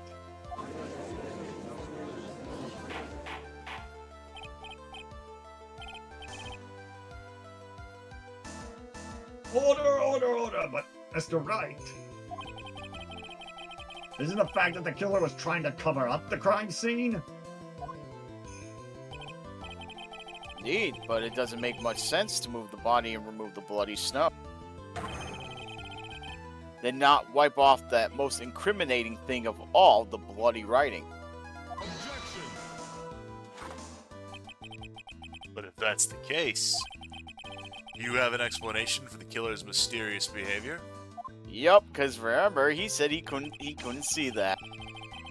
Why would this killer move on the body and remove all that snow, then leave the bloody writing on the lantern? like, yep. I remember from last week. I don't know what the killer's plan was. But it's a fact that the killer left the writing on the lantern.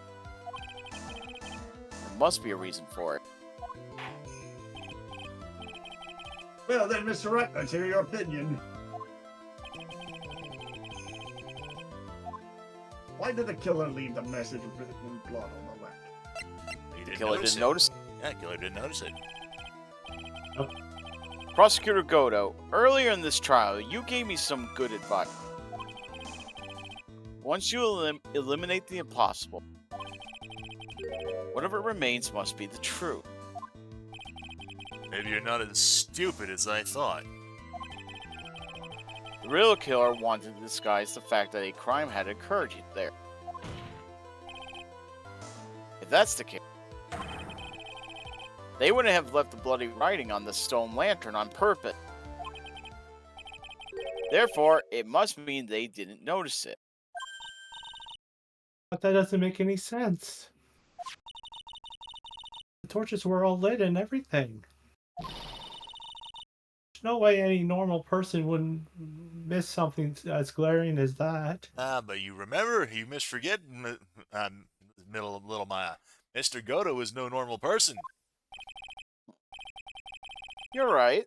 There is no way any normal person would.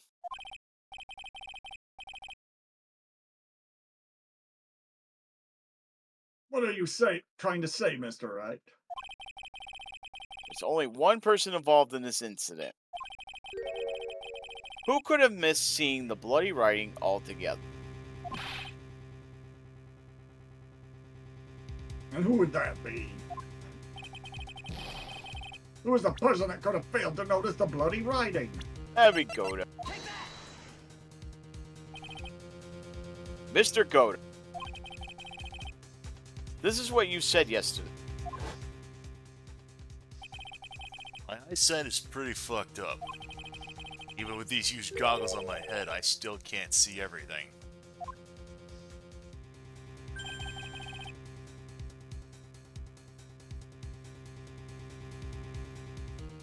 Look, you can't see You can't see everything? Is that correct, Mr. Godo? This lantern was submitted as evidence today. I would like the court to think back to the moment it was first presented.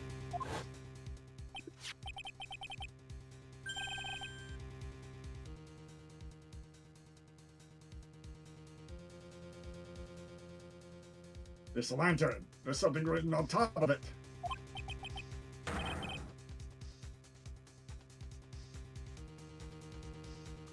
Why, it's written in blood! Nonsense! This lantern, it's as clean as a whistle!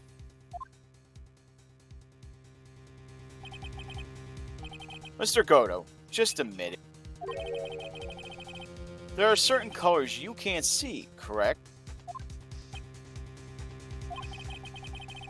You can't see red on a white background, can you? That's right. We went through this once before. During the poisoning case at... Oh, God damn it. At Trey's bin. I thought we were done with that. This is the apron the delightful Miss Bird I was wearing at the time. Somehow spilled coffee on.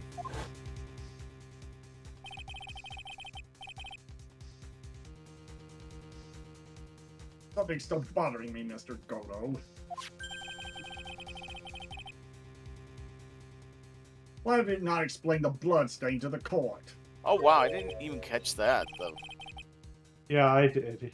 Yeah, bloodstain. What bloodstain would that be?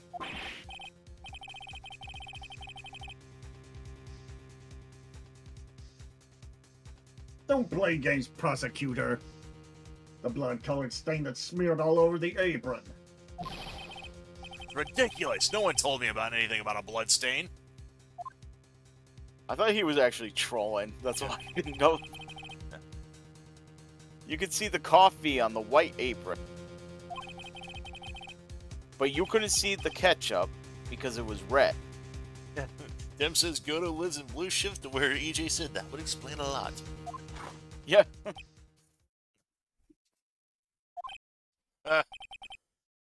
Strange. In a black and white photo, those letters would have appeared black to me. I wonder, why am I the only one that can't see them?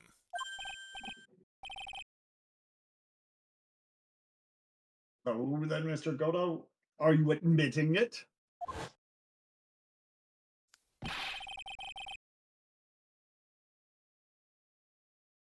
Are you admitting that you can't see the red writing on the lantern? Wait, if those are red, could you not see those either? Like the red sticks on those, where you would put the flame in? Hey, Gramps, didn't you know?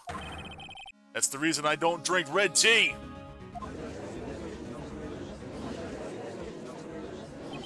He doesn't drink Red Bull. Yeah. I wasn't sure. Could have about used that. those pair of wings to fly over the bridge. Yeah. Wasn't sure about it until now, but I just can't believe it. Oscar Goto is the murderer. But there's no going back now.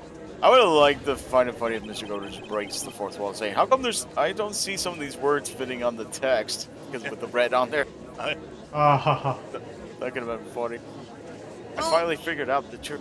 Oh, They did specify red on a white background. That's not white. oh yeah, that's right. yeah. Mr. Goto, the defense at this time formally accuses you. Also, what color is my tie? Oh yeah, you are the murderer of Miss Elise Dotem, who also known as Miss Misty Faye.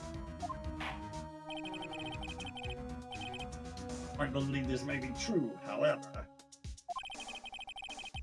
Once again, Mr. Wright has brought up a disquieting fact about you. Ah. Make sure you don't fill out the incident. Just make sure you don't fill out the indictment in red ink, Gramps.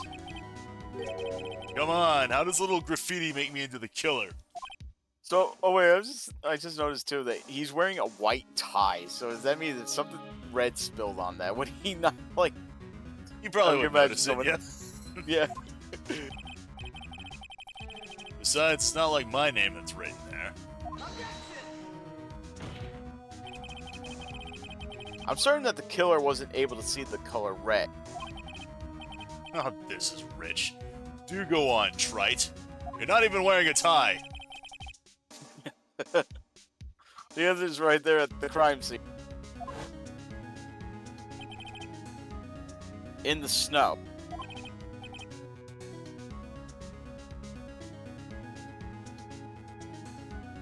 The snow? How so?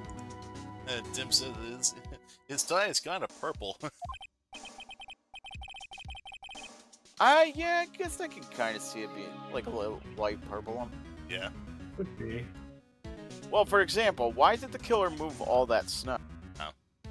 That's not really so much of a red as it is more of like a, I guess you could say like a dark pink. It's not the, yeah. And You're under. You said it yourself. Sorry. yeah, no, it's fine. If he wanted to hide the bloody snow, why not take out just that area?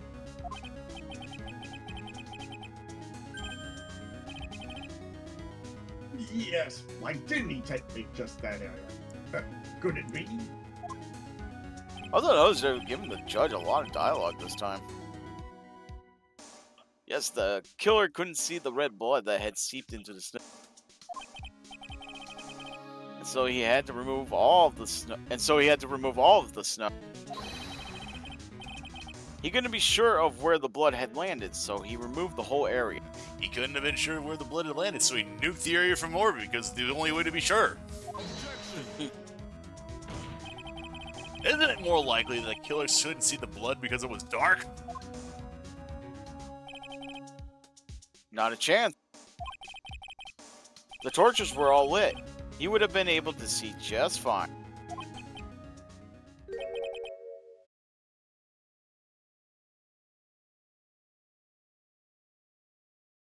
Seems.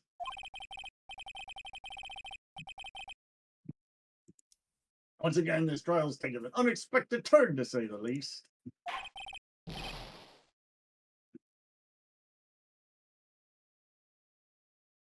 Can you explain this, Mr. Godot?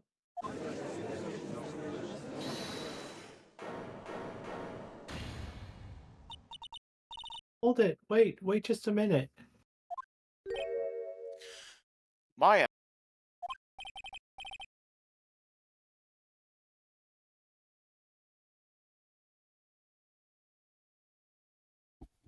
What is it, witness?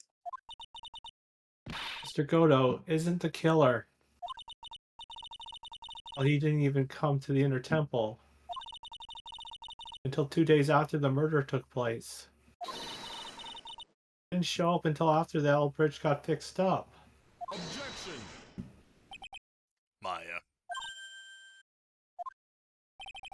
You can't testify to something like that. What do you mean? I may not look it, but I'm... Eek! After the murder happened, you didn't even exist.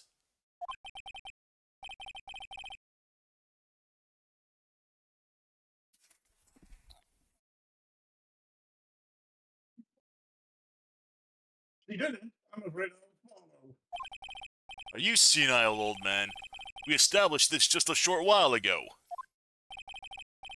After the murder, this witness was unconscious for a long time. Because she was channeling Dahlia Hawthorne.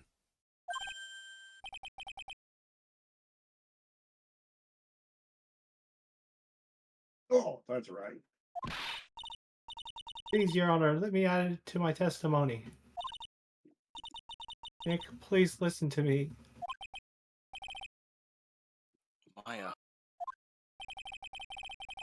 You plan to cover for Godo no matter what the cost? If that's the case, then I got no choice. Your Honor, let's hear her testimony.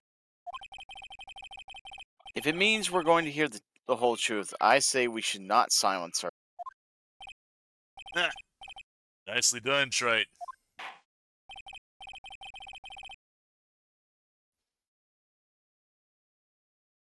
Very well, let's hear the witness's testimony.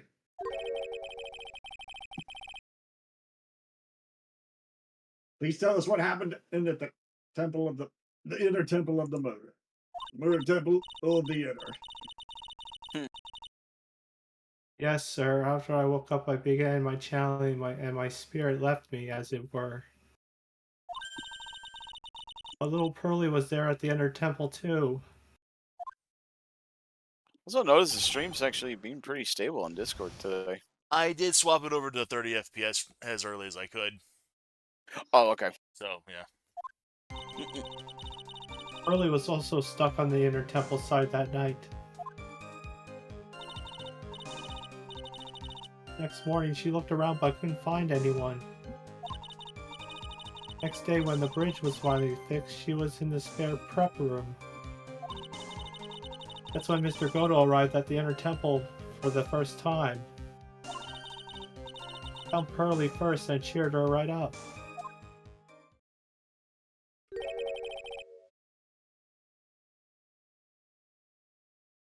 Who is this Pearly? It's my little cousin, Pearl Fay.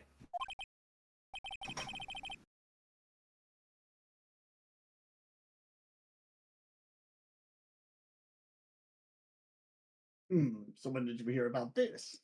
Just a while ago when I was in the medical office.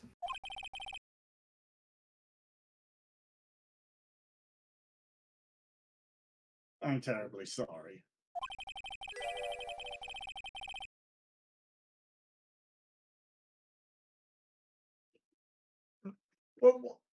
Excuse me. What you heard from someone else is simply not admissible as testimony.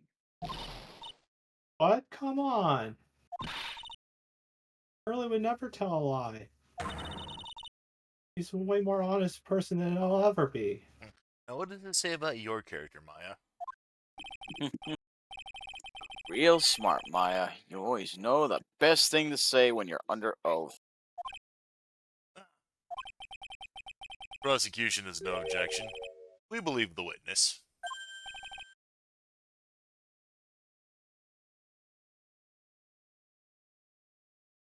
Mr. Godo. Let's just move on to the cross-examination, if the defense has no objections.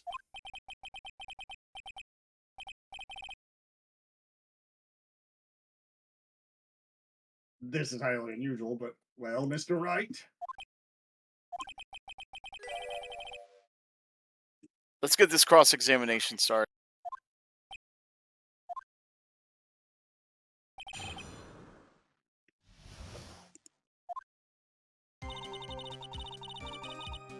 This, that statement, that's too...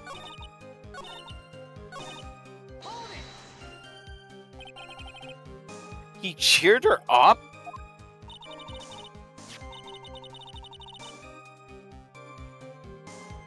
That's what Pearlie said. She said he was a very nice older gentleman. Thank you for looking after my cousin, Mr. Godo.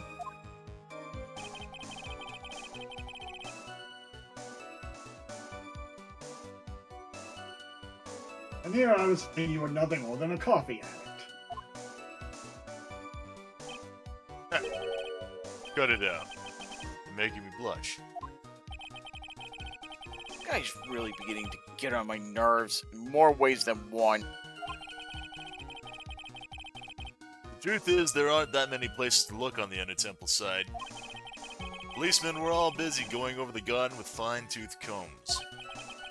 So I decided to carry out an investigation in my own way, Godo style.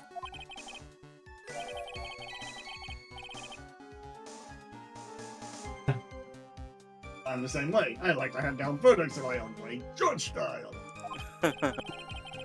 Maybe I should ask some questions Phoenix stuff. You said that you conducted an investigation of your own. Did you find anything? Looks like my investigation went about as well as yours, Trite. After all, I did miss the bloody writing on the lantern. Well, I didn't miss it, so speak for yourself, Goggle.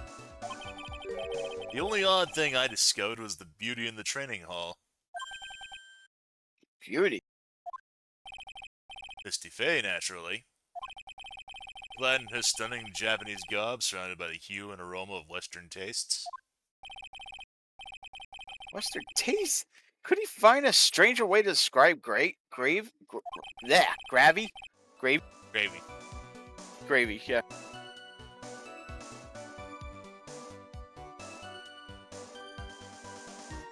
So from there, you were headed for the prep room. Wait a sec, what did Godo say just now? I think I just found this preferable weak spot. A proverbial Oh, weak spot. Proverbial weak spot. There's only one thing of any importance here. Where was Godo when the murder was taking place? He must have already been at the Inner Temple when it happened. Otherwise, he couldn't have killed at least Dotem. Yeah, he wasn't there at the first day of the trial. Right.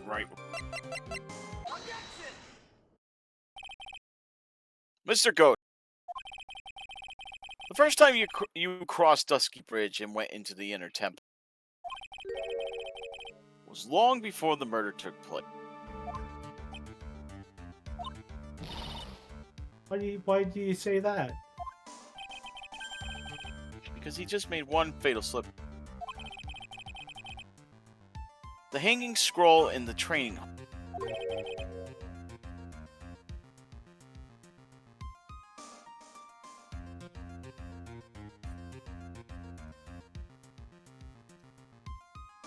Hanging scroll. What? Mr. Godo is right. That scroll shows a picture of my mother. Maya, I know you know who it is, but here's something you didn't know. By the time the bridge had been repaired 2 days after the murder, the hanging scroll in the training hall looked like this.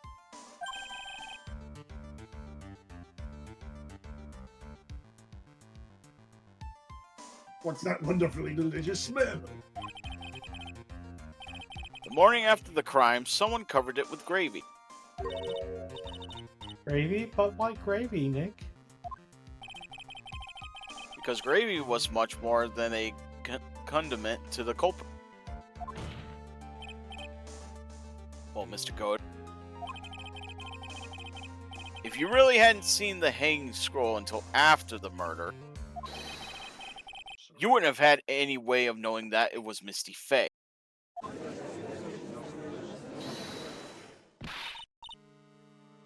a minute, Nick. Yes? When I look at the hanging scroll,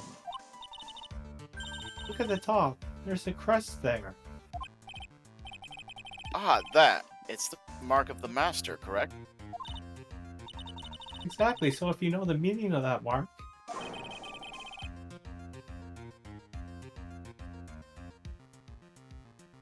Then you could guess that was a picture of Misty Faye on there. True, but Mr. Goto described what was underneath like this.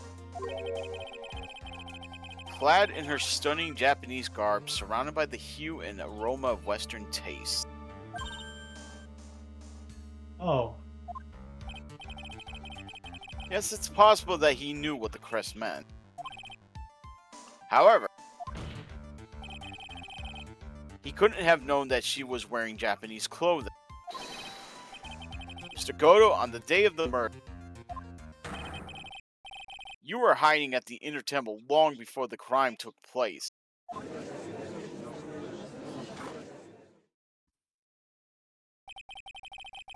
I ask you just one little thing, Trite? What is it? This whole theory of yours, it all rests on a certain assumption. That I knew beforehand that a crime was going to be committed. that's right. Otherwise, there's no reason for him to sneak onto the crime scene. Of course, Mr. Goto knew about the plan. Huh? And Tim also brings up a good rebuttal. He could have guessed she was in Japanese clothes, given it's a fucking Japanese scroll by a traditional Japanese shaman cult.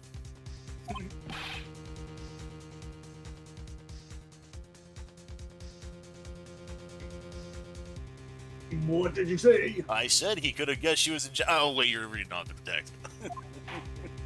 I'm getting shit. Is it really possible that another person knew the plan? You know what's funny? I was just like thinking that Ben's just gonna repeat what he said because Jay said it. I knew that. Yeah, you were just jumping on.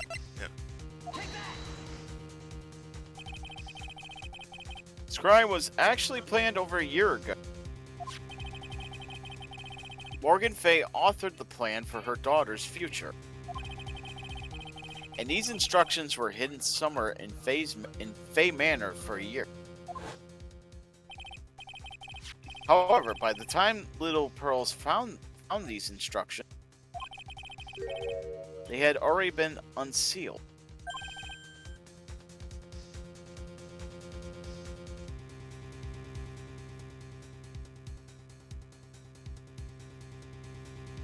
Unsealed? Yes, the killer had read these instructions long before Pearls even ever found them. That's how he knew the crime was to take place at the Inner Temple. And you still insist this crafty killer is me. You bet I did. But you just said that the instructions were hidden. That's right. Odo couldn't have known where the instructions were hidden.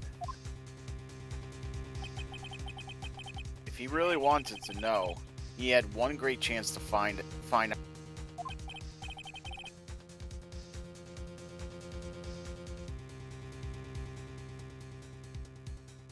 Yes. And what was that?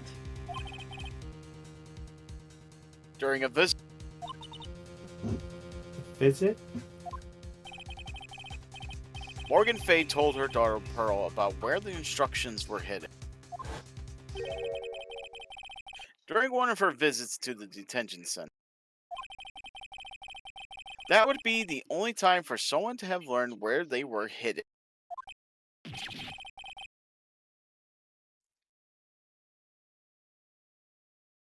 Eavesdropping on a visit at the detention center. Yes, it could be arranged if you were someone with easy access in and out of them. Like, for example, a prosecutor such as Mr. Goat.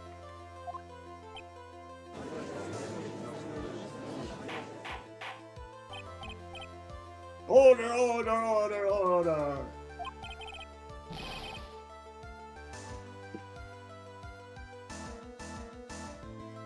Mr. Godo, you're under fire again. This murder could not have been carried out without prior knowledge. And you were the only one that could have acquired this information before the murder.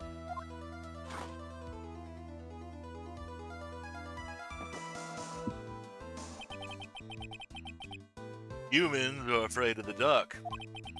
And yet, at the same time, we're fascinated and bewitched by it. Maybe that's why humans drink the darkness that is coffee.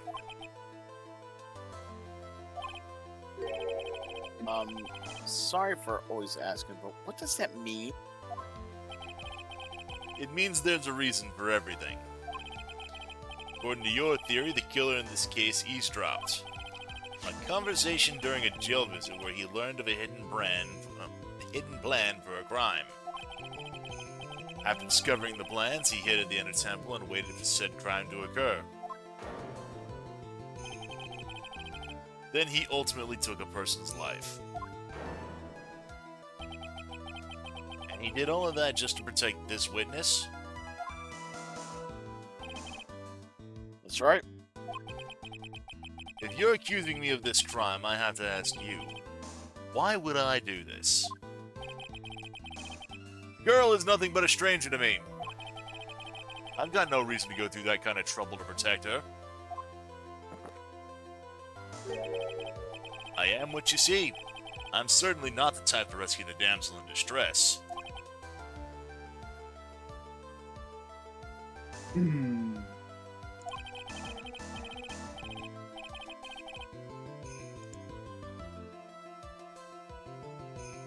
This girl's behavior is certainly extreme, for lack of a better word.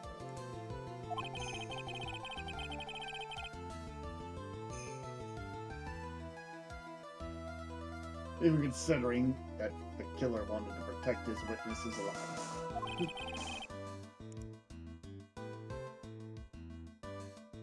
His behavior is still a little too unnatural. However, you had a good reason, didn't you, Mr. Godo? An unshakable reason that forced you to protect this witness at all costs. I knew it. You figured it out, haven't you, Nick? Oh, did you meet him beforehand? Maya. Guess you were doing your best to cover for Godam. For the same reason, huh?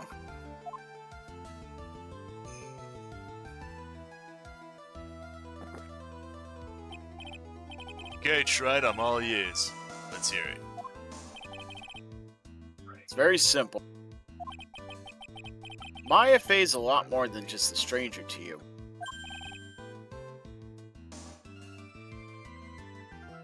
What's this?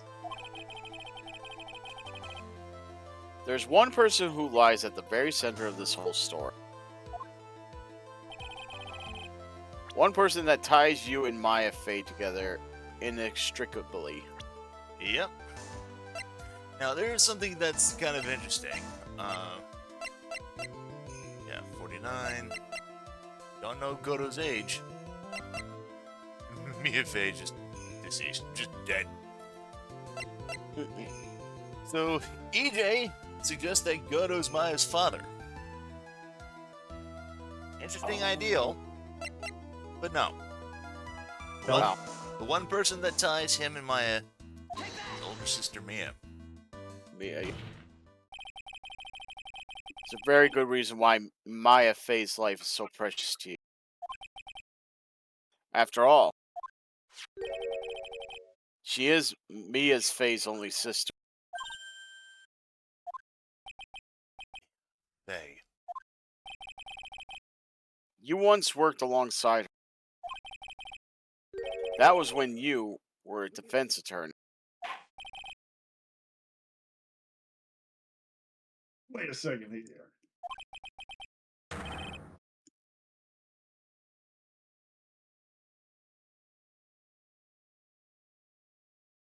Mr. Godo is a defense attorney. Dun dun dun. With your honor's piercing intellect, you must have figured it out by now. The real name of this man who calls himself Godo. His real name is Diego Armando. Isn't that right?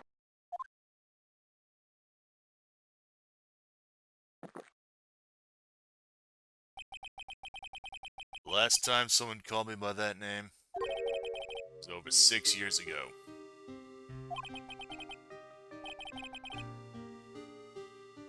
Diego Armando. That name Yeah. rings a bell. He just said, I figured that wasn't the case, it just would have been banal. It should, Your Honor. All this is related to a single case.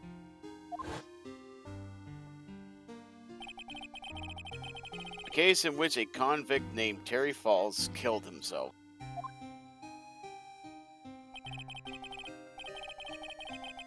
Mia Fey's first time in court, the tragic outcome left a deep wound in her heart. She knew that behind it all was a heartless, scheming, demonized in the sky. Demoness. Demoness. But in the end, Mia couldn't tear off that disguise. However, there was one man who reached out to help her. Diego Armando, a senior defense attorney at the office where Mia worked. It's my fault. It's my fault Mr. Falls killed himself. Yeah? You can't cry yet.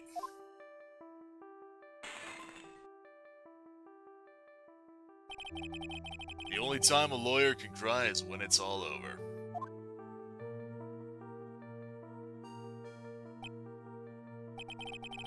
I was moved by her. The way she put all her faith in her clients, that pure sweetheart of hers. That's why I could never forgive Dahlia Hawthorne. Mia and I thoroughly investigated that fake kidnapping incident. One fateful day, Dahlia wanted to meet with me. Oh, you were breaking up there, Ben. I'm still coming through now? Yep, you're good. Yeah. It had been half a year since that trial. Met in the courtroom cafeteria.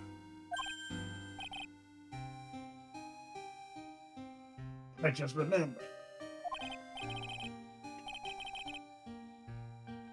6 years ago, right here in this courthouse, you were poisoned. Even I didn't see it coming. By the way, Godo is 34 years old. I 34. looked it up. Right. Dahlia Hawthorne slipped some poison into my coffee. Some newspapers at the time called it a murder. Eventually, somehow he snuck poison all 18 cuts. And damn, you should be dead by now. That was right. Very little information about the case was released to the press. But you weren't dead at all. No official reports ever actually called it a murder. I was just in a deep, deep coma. You see. My body shut down and my life became nothing but a long, deep sleep. That woman's poison did a real number of my central nervous system. I lost my sight, all of my hair turned white due to the damage it caused. It's terrible. Apparently, it was a miracle I ever even regained consciousness. 5 years passed since I drank that poison brew. Then one morning my eyes flew open. The smell of a doctor's cup of coffee. 5 years? You were asleep for 5 years? And Tim says coffee was already poison. Now it's double poison! And the worst possible news was waiting for me.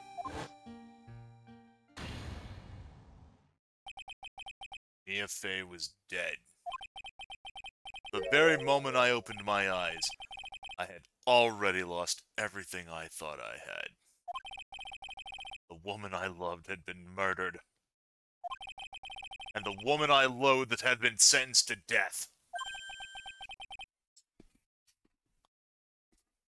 The woman you loathe. The woman who'd spiked my scalding hot coffee. Dahlia Hawthorne!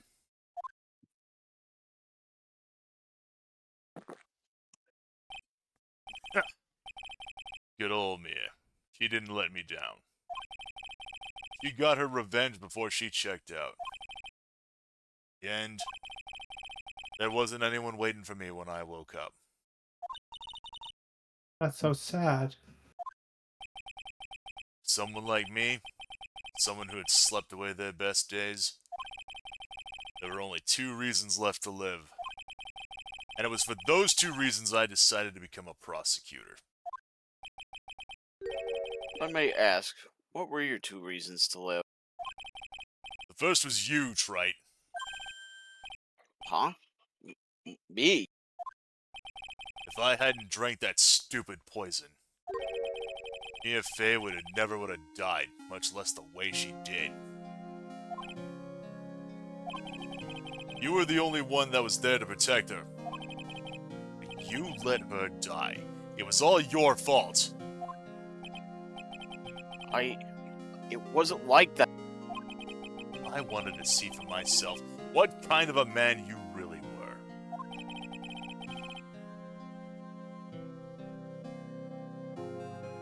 So that's why you became a prosecutor? My other reason for living was by the name of Mia Fey. Oh, you mean me? You were the only way I could make up for the sin of not saving Mia. 1 year ago, when the Korean incident was resolved, it was obvious that Morgan Fey was planning something. Whatever her evil plot was, I was determined to stop it. My role as a prosecutor put me in the perfect position to do something about her. That's how you overheard Pearl's visit with Morgan at the detention center. I knew that the time was drawing near. As I knew the plan, I thought I could foil it. My goal was to outwit the plan. I thought if I could do that, I could keep that girl from being caught up in it. Makes sense. Pearls had known that the actual purpose of the plan was to kill Maya. She never would have helped out. Finally, the day of the plan was drawing near. I contacted both of my accomplices.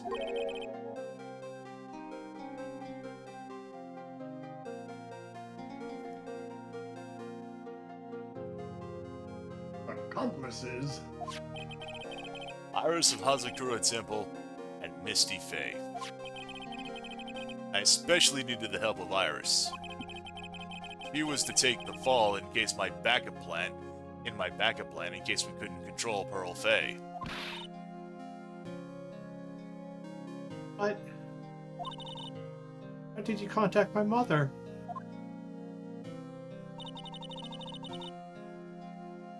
She had been missing for 2 decades. Officially, yes. What? What do you mean officially? You've heard about it, haven't you? About the strong ties between the main family and the government? Now that you mention it, Bikini did say something to that effect. She said that the master of of Karain had great authority. Even without her official position, Misty Face still wielded great influence. Police have been keeping an eye on her movements all this time. That's how I was able to contact her. Again, because of my position as a prosecutor. Well, my mother was cooperating with you. Don't ever forget, no matter how far away from you she was, she never stopped thinking about you. She was always... That's why I knew she would do anything to protect you. You want to know how strong her resolve was to protect you? If you want to know how strong her resolve to protect you was, just look at her staff.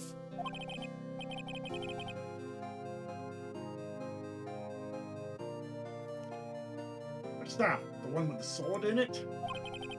The day the plan was to be carried out arrived soon enough. We met for the first time at Hazakura Temple.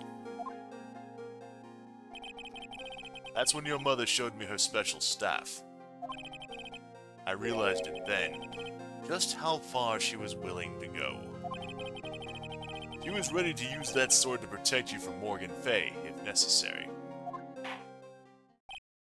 Yes, even if it meant paying the ultimate price. Mother. That night, the night of the crime, there was just one way to stop Morgan's evil plan. You mean pearls, don't you? You had to make sure she didn't channel Dahlia Hawthorne.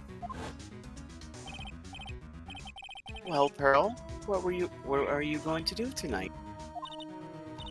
Well,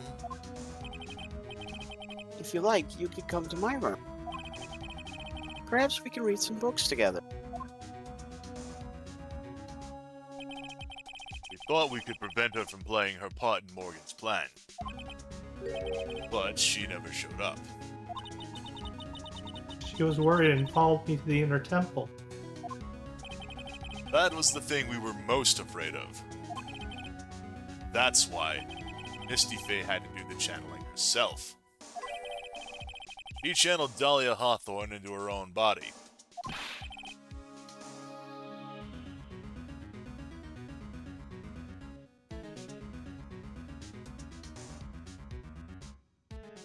What? What do you mean? If she channeled the spirit first, then Pearls wouldn't be able to do it herself. As Master of Karain, Misty Fay's power was supreme. So that's how it went down. She channeled Dahlia Hawthorne so that Pearl Fay wouldn't be able to. Ah! Ooh.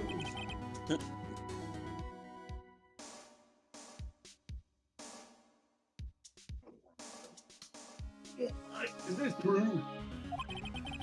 My role in the plan was to make sure no one was going to hurt Maya Fay. That's why I hid myself at the Inner Temple. Just in case you needed to be saved from Dahlia Hawthorne. Goto. Anyway, that's all I'm going to admit to, right?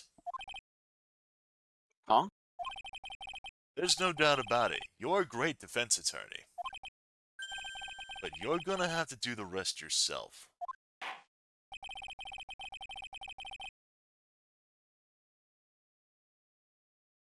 The background leading up to this incident has been laid bare. There's just one question remaining, Mr. Wright. Who killed the victim? There are only two possible suspects right now.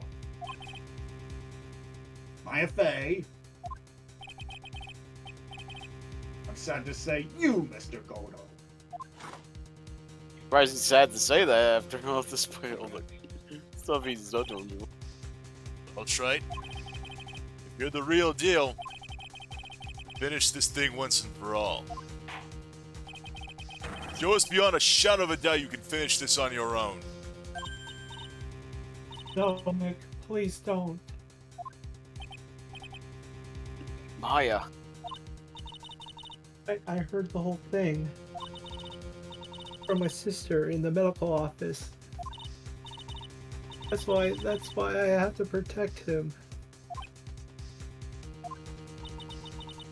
I can't do it. I can't testify against him. After all, he's the man who put his life on the line to protect Mia and me too. Maya, I know that, Nick, but even so, it doesn't absolve him of his crime. Please, Maya, testify.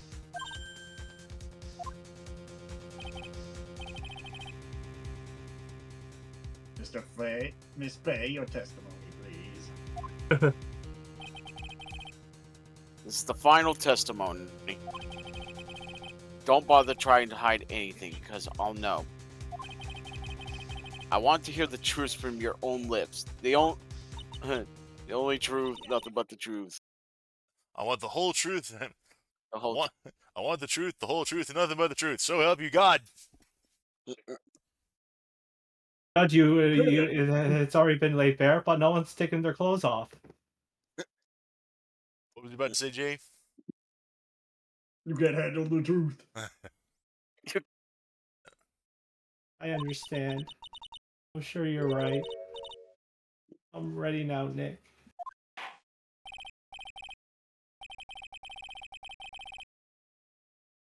All right, young lady, tell about the moments before you lost consciousness.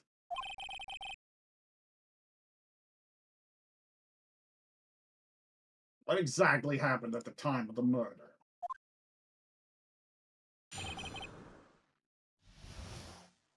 time of the murder. Just before it happened, I think I saw some red lights. 3 of them. I thought I asked for help, but just then I was splattered with blood. She wasn't dead though, and she struck back at the enemy behind her. Suddenly the red lights went out and the whole area was dark. So at that moment there was a horrible scream. And after that, Dahlia collapsed and I lost consciousness.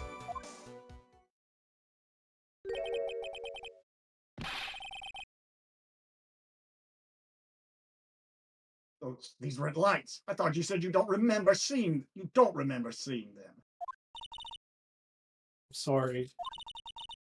I thought I saw them, but then they disappeared all of a sudden. Things break, Trite. Even the best of theories. Who was it that stabbed Misty Fay? Looks like you still can't prove it. Maya's telling the truth this time, I know it. The rest is up to me. Well then, Mr. Wright, proceed with your final cross-examination of the witness. What's the fifth statement? You want to save? Or... This one doesn't have any new endings. There's just one on this one. Okay. Yeah. What do you mean by just at that moment? Tim says, there are 3 lights! Do you mean the moment when the red lights went out? Yes, that's right. The scream that you heard then, was it Dahlia Hawthorne? I don't think so. I'm pretty sure. It was a man's voice.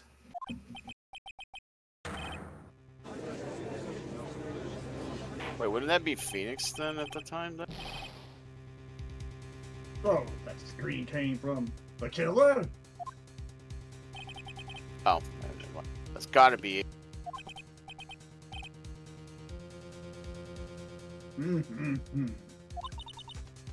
I think Dahlia Hawthorne must have taken the blade and attacked the killer with it.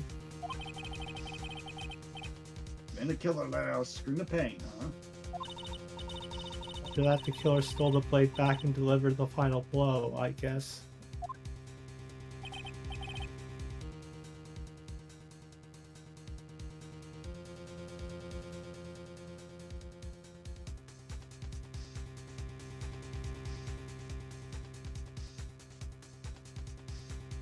No, Mr. Wright. Seems to make sense to me. Sounds like reasonable deduction, but I still kind of want. There is a contradiction. I'm sorry to say that, but that interpretation would create an enormous contradiction. This makes sense. After all, my deductions are almost certainly never correct. Hey, at least we have some self-awareness from the judge finally. Remember the testimony she just gave before the killer let out a scream? Maya said she had already been splattered by the victim's blood. In other words, the blade in the staff had already been plunged into the victim. Ah, is that right? She couldn't have struck back with a sword, that was already stuck in her body. The weapon that caused the killer to let out his scream must have been something other than the staff. If you're so sure about that, then don't keep us waiting any longer, Trite. There's only one thing I could think The dagger. that could have been used as the weapon here. Dahlia Hawthorne had already been stabbed in the back by the staff. What could she have used to strike back at the killer? The dagger. Naturally, the dagger the killer brought to the scene of the crime.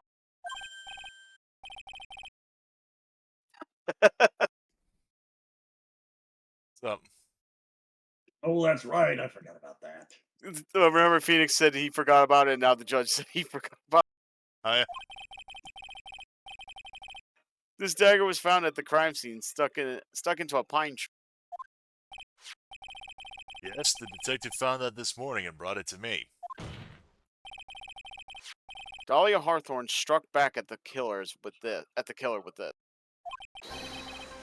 and she managed to wound him as well. Just because he let out a scream doesn't mean that he was wounded.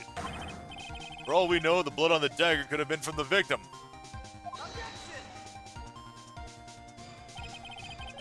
Have you forgotten that the blood has already been tested? Since we learned it wasn't the victim's blood, it must be the killer's blood. The killer must have a wound somewhere on his body.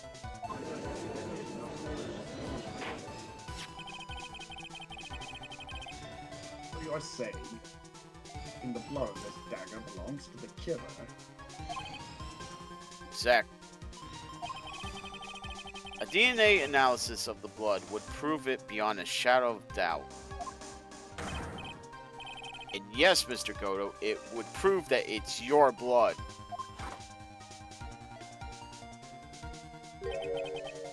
Nice theory, Trite.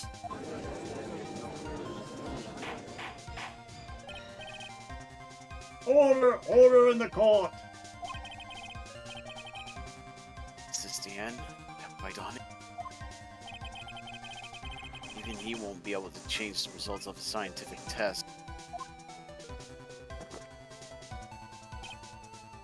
Huh. Let me ask you something, Trite. Let's just say it turned out that I was the killer. You really think I'd be stupid enough to leave evidence like that? What? Just think for a second.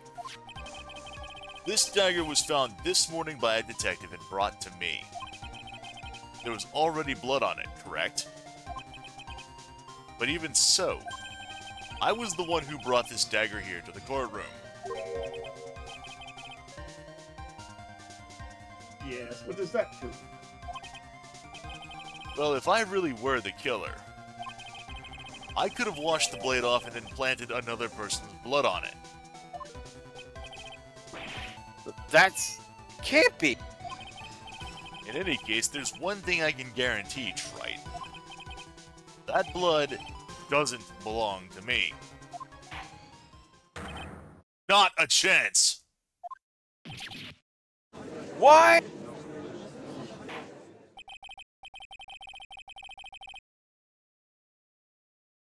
In any event, it seems to be established the killer was wounded.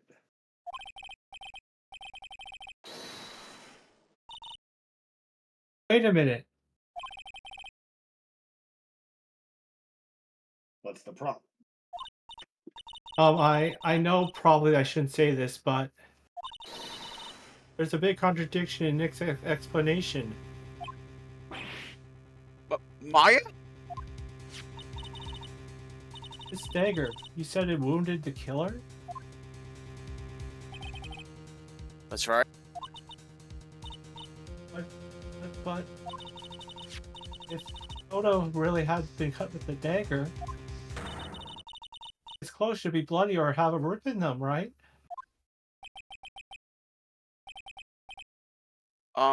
Maya? Maybe he just changed his clothes? That solved the contradiction pretty easily. What are you talking about? It's not that simple at all.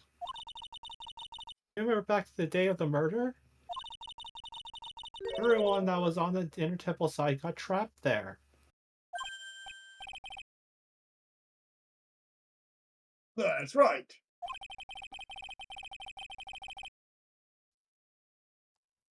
And once the bridge is fixed and the police headed for the Inner Temple,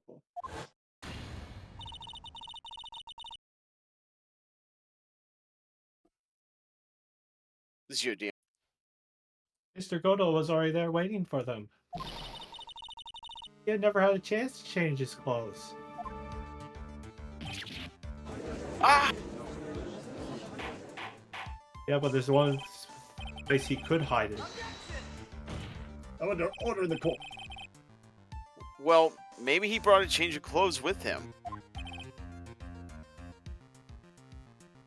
But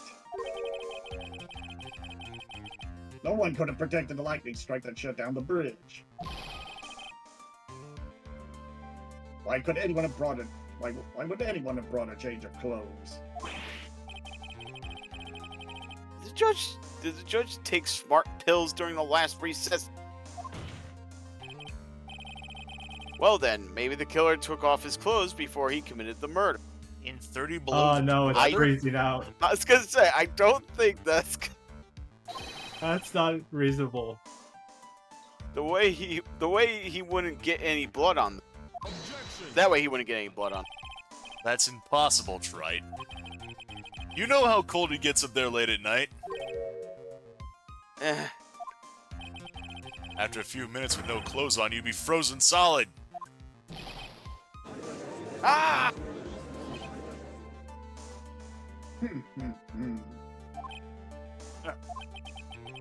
That's all you've got? I knew you weren't tough enough to finish this. Right now, if Mia Fey were here... she would have closed the book on this case already. If Faye were here? So come on, Trite, can you do it or not?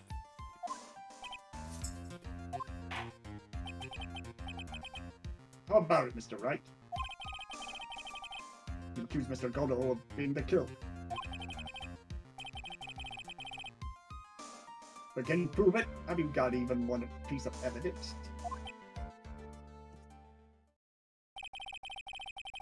The question isn't whether I can prove it or not. Fact is, I have to prove it. That's the only chance I have. Oh, only choice I have. I was taught that it's one of the rules of being a lawyer.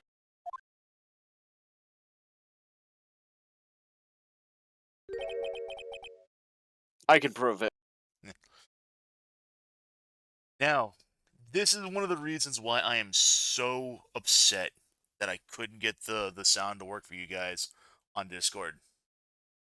Because, there is a good music thing that I kind of wish you guys could hear if you guys don't have Twitch up, you probably might want to turn it up just so you can hear it. All right. So. All right, I got Twitch up.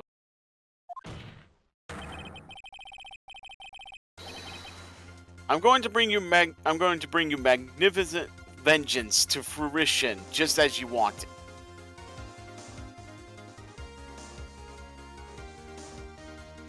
Oh, oh yeah, that's cool. From the first game. From the very first game, they bring this No. glorious theme back.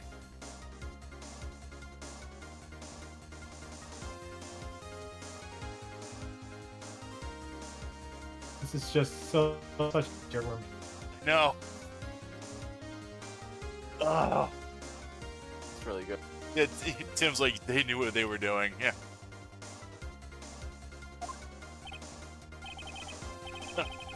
That's good. A fighter to the bitter end, right?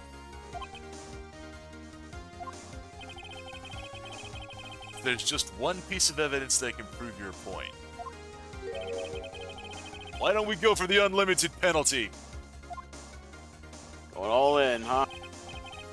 Are you trying to pressure me, Mr. Goto? Because it doesn't matter to me. I've got the one piece of evidence I need. Give me a break. You've got nothing, trite! What do I do at a time like this? It's simple. I gotta think outside the box and approach this from a different angle. All right, then. Right, let's hear what you got. There's one thing I've demonstrated in the previous cross-examination. The killer was wounded. That was proven by the blood on the dagger. But why? Besides, it's impossible for him to have hidden such a search. He had been cut by a dagger. There should have been a blood stain on his clothing. There's one place. One place the killer could have hidden his wound. What did you say? Hidden?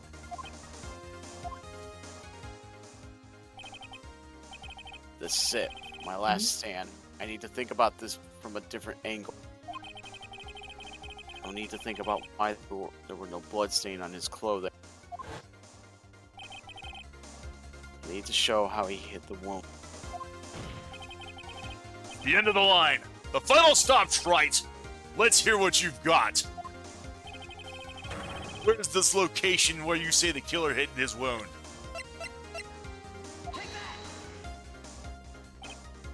Ah! Don't know what you're talking about. And frankly, I don't need to know. What I do know is that you'll never be half the lawyer she was! Isn't that right, trite?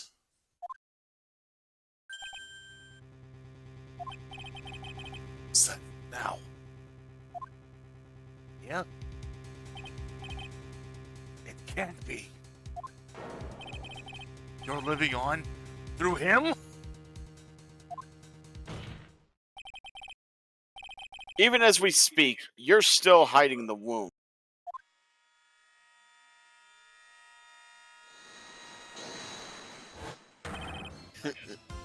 It's beneath your mask.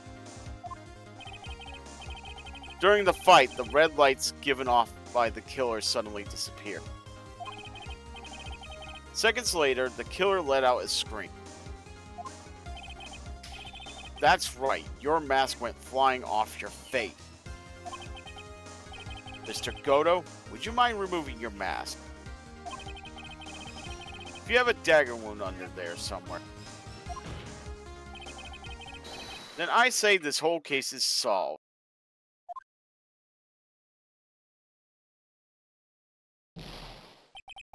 Ah!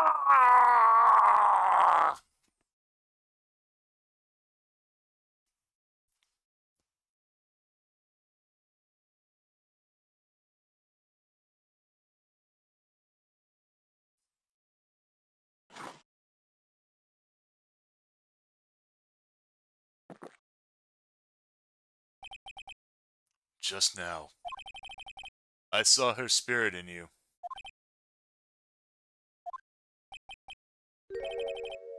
I never liked you.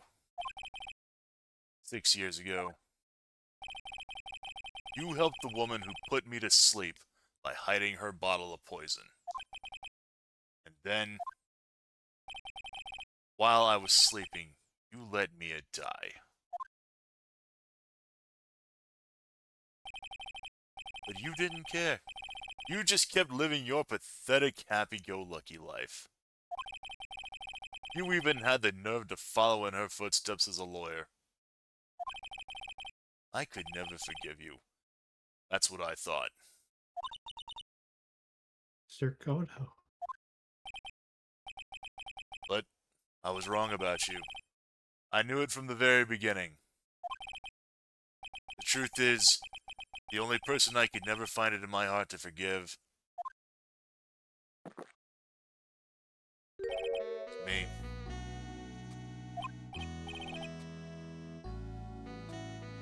You yourself.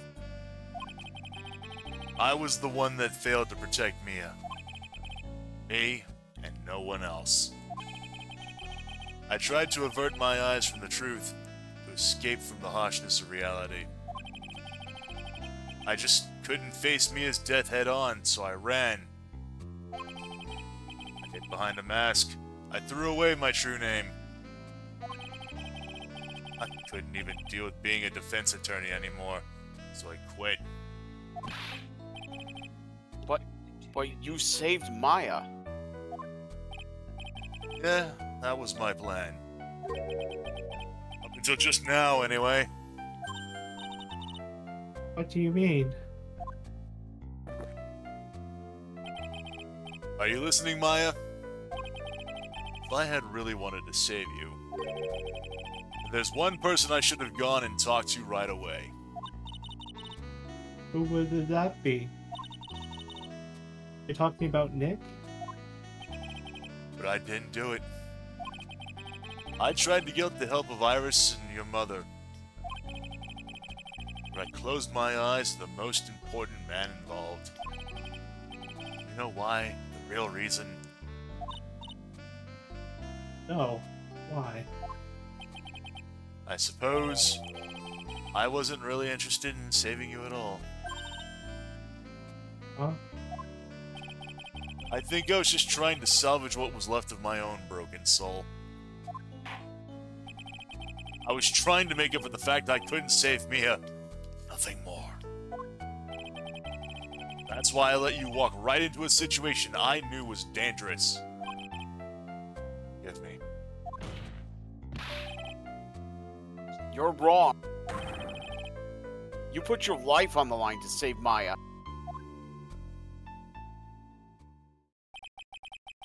Was it really for Maya's sake? Even I'm not really sure. What do you mean by that? That night in the darkness of the garden when I saw her silhouette, a part of me must have known the truth. The truth that it wasn't really Dahlia Hawthorne standing there in front of me. It could have been Misty Faye, or even that little girl. But I still picked at the blade. It's like I was dreaming.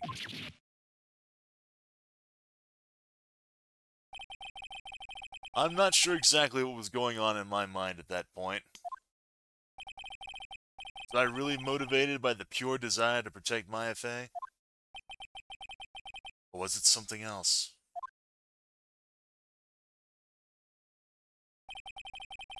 Was it my hatred for a woman who had stolen everything from me 6 years earlier? Could it have been simply a desire for vengeance? Now, I don't know anything anymore. I did learn something today, however. I finally realized that I was the arrogant one. I was just chasing an illusion. Fantasy. Stupid fantasy. Defeating you in the courtroom. You were the one who made me realize my folly. You never ran away from me as death. Instead, you picked up where she left off as a true defender of the people.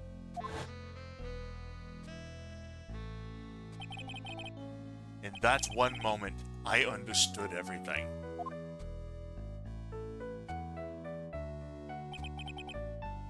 Mr. Goto.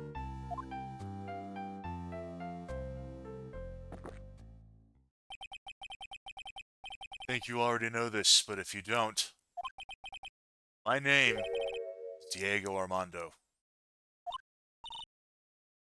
Mr. Armado,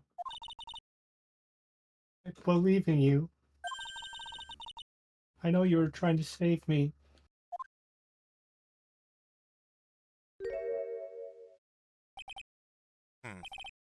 Thanks. Your wound. It's bleeding. Did you forget already? My world, the color red doesn't exist. These must be tears. Cheers. Ever since I woke up from my coma, I think I've been waiting for this very moment. Mr. Armado, You do well to remember this, Maya. The only time a lawyer can cry is when it's all over.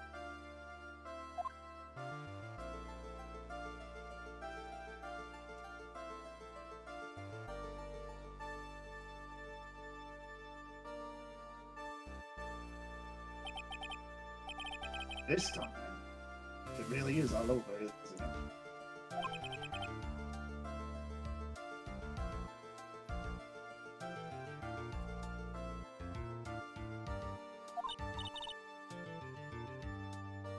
yes, Your Honor.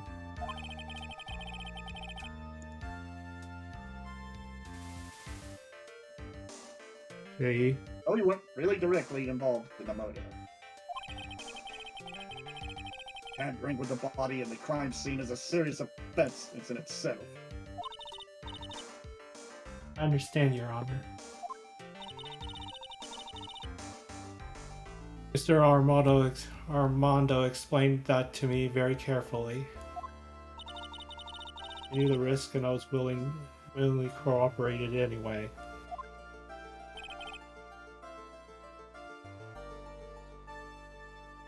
Very well.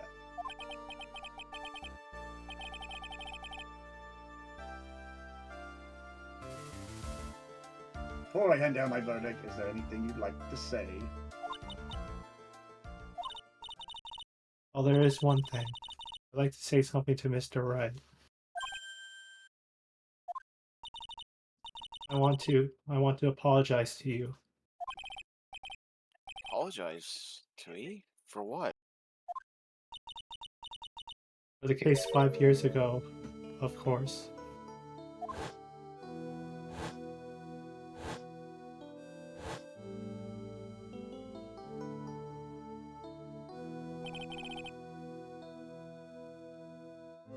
I just remembered.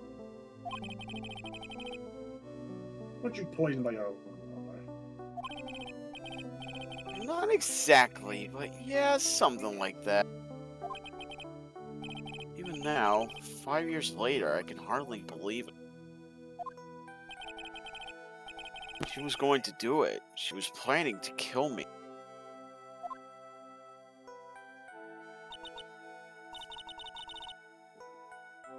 It's not all that surprising. The two of you hardly knew each other. Huh? What do you mean? You and my sister, you only met twice. Oh. Huh? We only met twice? First time you met was on that fateful day.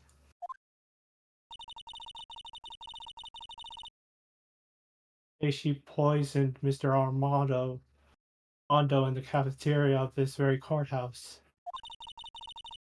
Next time you met her was 8 months later. Met her again on the day that she stole your cold medicine.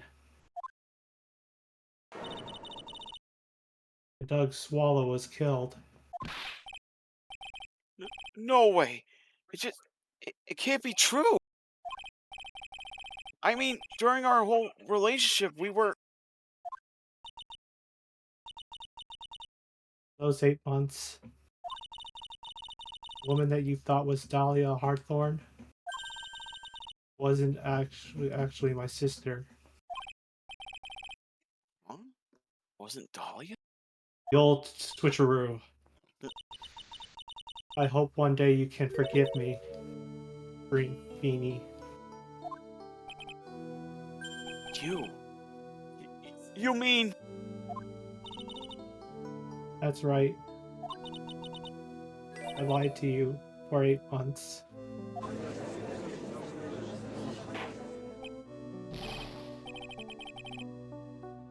But why? Why would you do such a thing? Ever since she gave you the bottle that day. My sister was trying to get it back as soon as she possibly could. Because of the police investigation and their surveillance, you couldn't move about freely. So that's why you. My sister, from the beginning, she was prepared for the worst. Prepared for the worst? You thought you might somehow discover the truth. That's why she was always ready to deal with you at a moment's notice. You mean she was ready to kill me? Don't you? Mary had so much to answer for, I didn't want any more sins on her soul. I begged her not to do it, and she agreed to give me a chance. Because right as a master of the monkey's paw, he attracts all the women, but it's always the weirdest fucked up things. Yeah. And that's why you came to me. You came to get the bottle pendant back from me in the herd plate. I couldn't get you to give it back. I failed at something even as simple as that. 8 months passed and I still couldn't get it back from you. Finally, my sister couldn't wait any longer.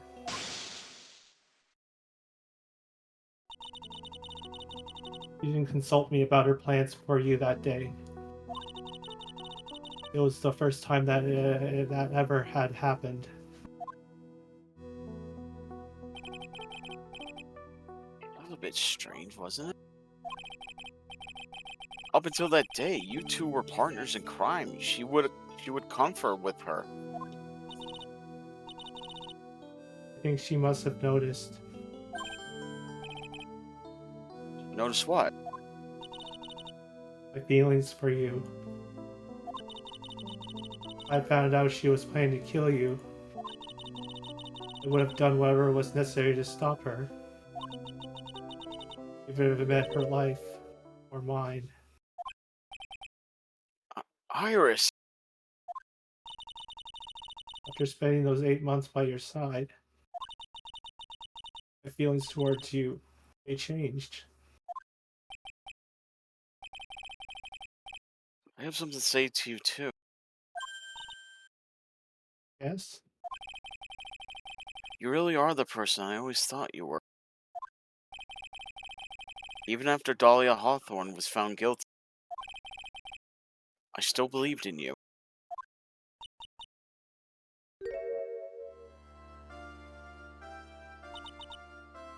Thank you.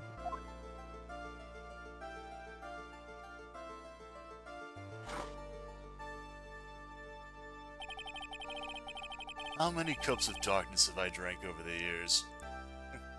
Even I don't know. I'll tell you though. Right now, this one here is the greatest cup I think I've ever had. Don't you think so? Phoenix, right? Hey, you actually said the name. Oh. Yeah, I think you're right.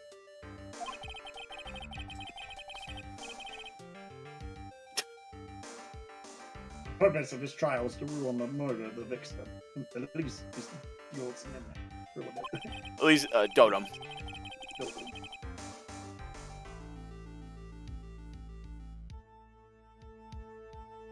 At some point, I expect you will be tried for your role as an accomplice in this case. I understand, Your Honor.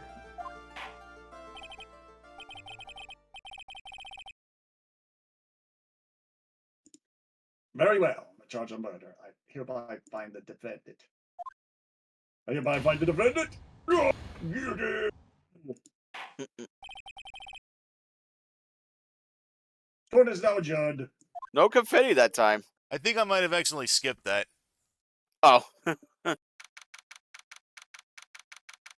Anyway, February 10th, 4:51 p.m. District Court, Defendant Lobby Number 1. So I guess it's all over. The way everything ended, was justice really served? The man who risked his life to save Maya and is being sent to prison by my own hand. Of course justice was served. Me? I'm proud of you, Phoenix. Your defense was truly brilliant. But I couldn't save Mr. Amanda. The man who cared so deeply for you. He was a simp anyway. You're wrong, Phoenix. You did save Diego. You saved him in the only way possible. You mean with that verdict? I think one day you'll understand too. Phoenix, I want you to remember one thing. You were as good out there today as any defense attorney could ever hope to be. There's nothing more you can learn from me. Mia. You've accomplished something even I wasn't able to. I owe you a great deal. Thank you. Yep, and Joey says it got Mr. Amano to realize the truth. Yep. Mia. I'm sure we'll meet again someday, Phoenix. Farewell, Mia. We never see you again. Aw.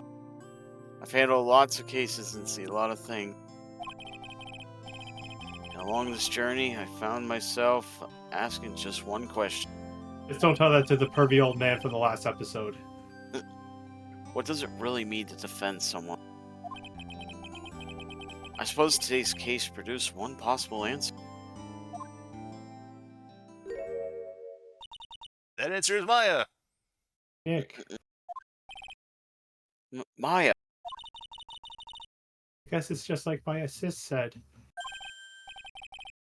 Mia, what did she say? At night when I channeled Mia to get her advice on what to do. This is what she wrote back in my notebook.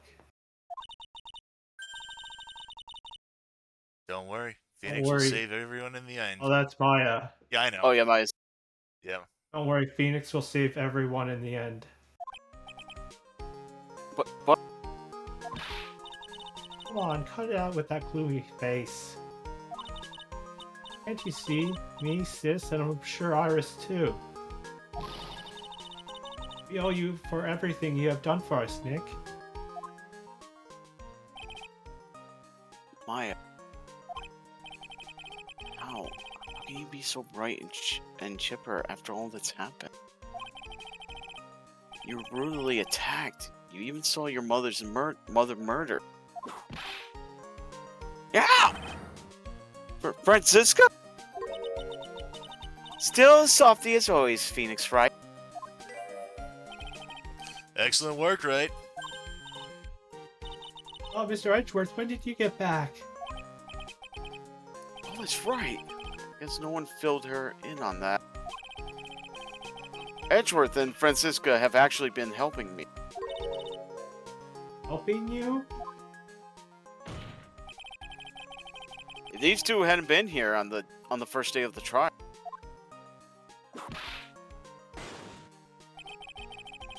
The defense wouldn't have gotten anywhere. Oh, but where were you, Nick? I heard he fell into a river and caught a nasty cold, which forced him to sleep all day. Yes, he laid in bed shivering with his fever with Iris's hood pulled over his head. Oh, ouch. Talk about embarrassing, Nick. You definitely need more training. Anyway, thank you, Mr. Edgeworth, and you too, Francisca? Who's this? I don't suppose Oh, there's room for me at this little group hug, is there? oh, Larry. What's with the longer than usual fate? I realized something when I was reborn. I realized that Larry was never of use to anyone. Not even once. That's not true, right, Nick? What? You're asking me? Well, Nick, is it true? I've got a place in this world, right? Huh? Oh, yeah, of course. Knew it. Everyone would be better off if I were gone for good. No. Oh yeah. Those portraits you painted, they were really good. Isn't that right, Edgeworth? Why? Me? Don't put me on the spot like this, right? Why are you making that face, huh, Edgy? Well, yes, yes, indeed. I certainly can't say they lack resemblance. I really mean it. What about you, Francie? Did I draw you well, too? My beauty can't possibly be captured by a mere crayon. Claire. Nevertheless, I recognize the effort you put into it, and that's worth something. Tim says, honestly, though, it's really great how this case managed to bring literally everyone together in one scenario in ways that made sense and gave a plot resolution to all of them. Yeah, as I mentioned before, this case is my personal favorite of the whole franchise. So you'll do it like you promised? I'm gonna model for my next picture book, Francie's whippity whip. Don't get carried away.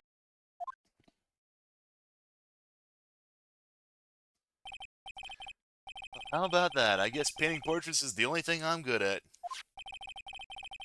Painting a pearl was pretty damn good too, if you ask me. Now that you mention it, I haven't seen her around. Pearls? Where could she have gone? Normally she would have made a beeline for mine. I'll go look for her. Be right back.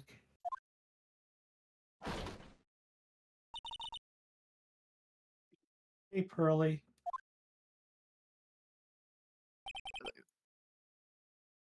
Right?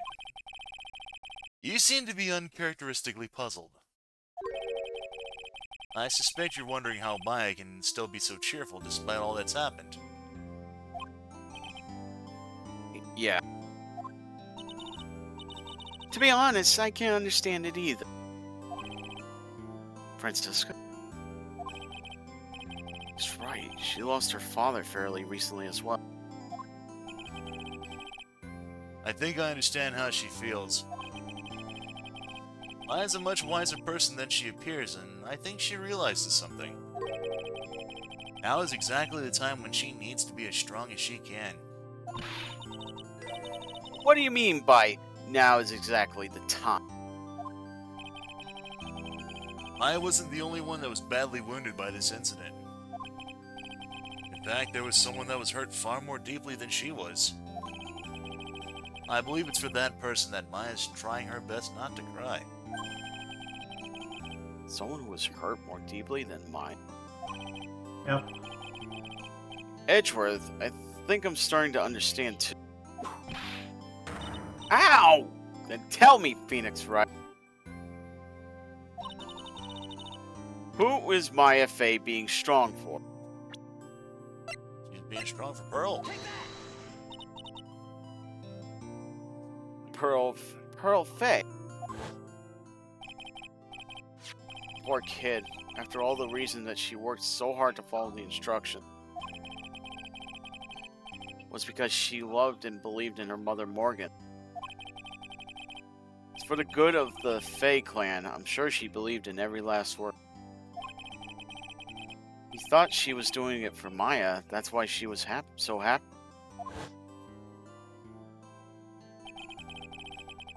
Shows how truly devoted she is to Maya.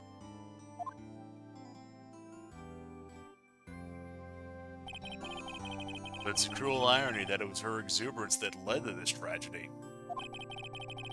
Maya Faye's mother was killed, and Maya herself was put into the deepest peril imaginable. That's exactly why Maya's putting on a brave face. She's doing it for Pearl's sake, till she can see her smile again. Oh, hey, so this is where you all were. Oh, and Gumshoe's here. It looks like we got quite the bunch here today. Ow! What's that for? Sorry about that, Scruffy. My whip just seems to have a mind of its own. What's up, Detective Gumshoe? Well, you know this and that. Anyway, congrats on your win. Well, tonight, dinner's on me. Sorry, it's just kind of gone down by a teeny weeny bit, but it's all right. I made reservations at a first-class French restaurant tonight. Oh no! Not Tribune! No, we just got away from that place! No! No, I don't want to say that word. Ah, Pretty good work, Scruffy. That whip was your reward. God damn it. Detective Gumshoe. You said a first-class French restaurant. You don't mean... No! oh, you idiot! Tribulations, EJ. You're bad. Where else? I knew it. We're doomed. Oh, let's go, everyone. Can't keep Maggie waiting, pal. Hey, you, crybaby, you're invited too. Oh, forget about me. Pearl and I will be at the loser's shack eating potatoes. You know, Maya's taking an awfully long time to get back. She's still out looking for Pearl. Oh, Maya, what's wrong?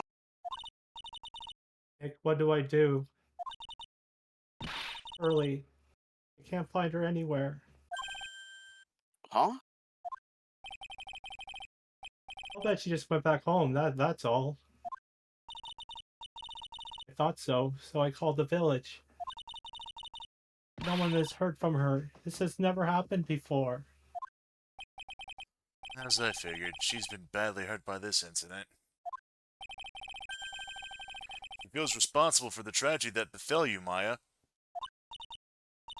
But none of this was her fault. What should I do? Detective Gumshoe, Yeah, what is it, pal?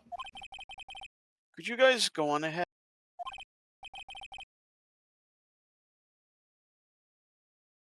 What about you? Oh, I'm just gonna singly try again. I mean, Maya and I will. We'll join you guys once we find pearls. Nick? As I have my fingers crossed. Don't worry about us, Detective Gumshoe. We may be a little late, but we'll definitely be there.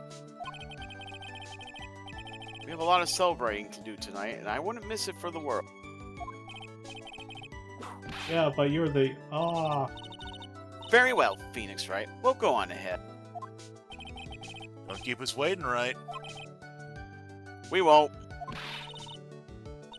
Where should we look? Where could Pearly have gone? Let's go, Mike. There's only one place I can think of that pearls might have gone to. Back to the Hazakura Temple. February 10th, main gate. Hazakura Temple? For pearls, I bet this is a very important place. After all, it's where this whole incident started. Oh, this is you, Jay. What's this? Y'all back again so soon? Mr. Bikini? Let me be eating mashed potatoes alone tonight. We? So she's here? Pearly is here?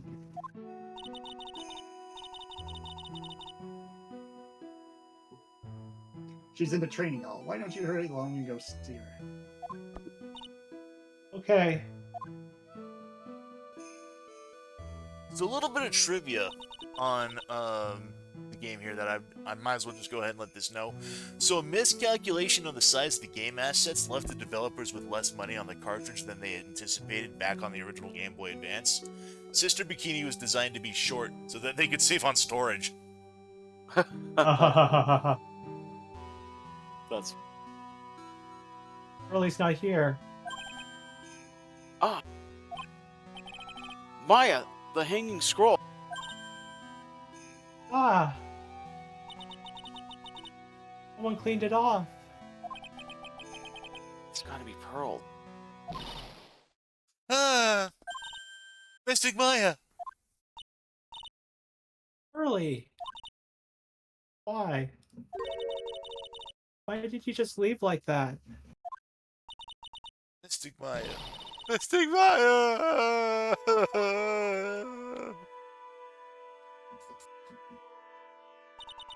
I swore I would never trouble the two of you ever again. Because it's all my fault that Mystic Maya's mother. That's why you came here? It's the least I could do, to pray for your happiness.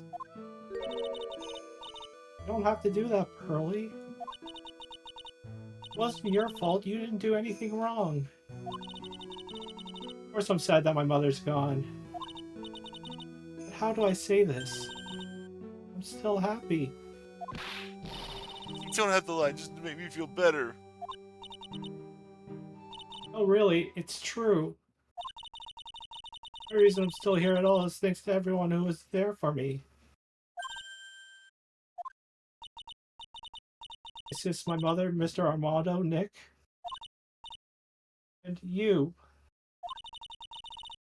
Even if one of you weren't there, I'm sure I wouldn't be still alive right now. That's why I have to be strong. For all the people that were there for me when I needed them. That's all I can do, really. Mystic Maya. And is your J you get?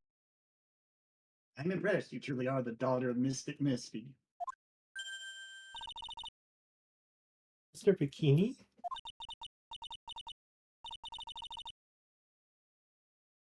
Your mother, Mystic Misty, was a strong woman indeed.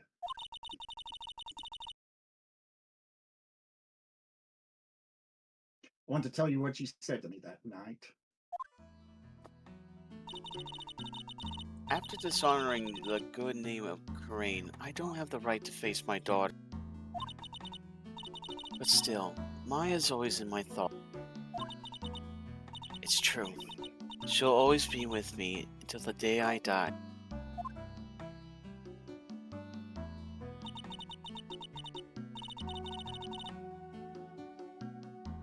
Your spirit was with her. That's why your mother was so strong.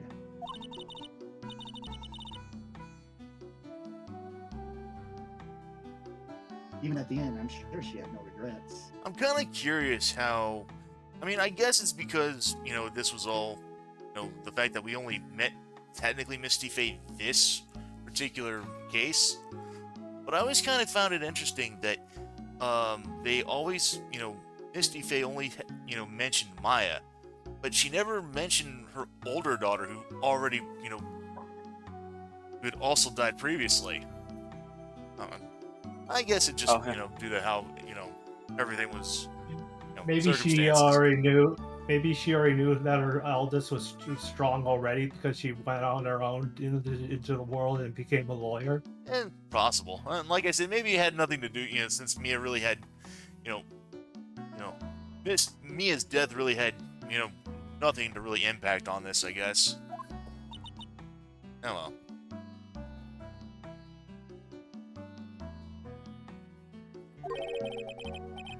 She'll always be with me until the day I die. Huh. There's a rule or something all masters are to follow, isn't there? You never take the charm off until the day you die. The Master's Talisman. Thing that Misty kept by her heart and would never take off. It wasn't the container that was important, rather it was the content.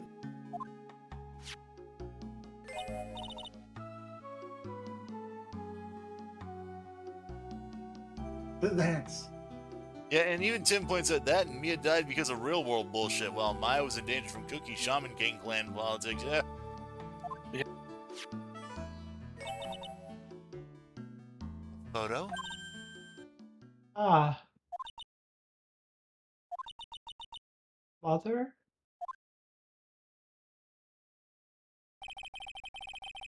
It's only natural for living creatures to fight to protect their own lives.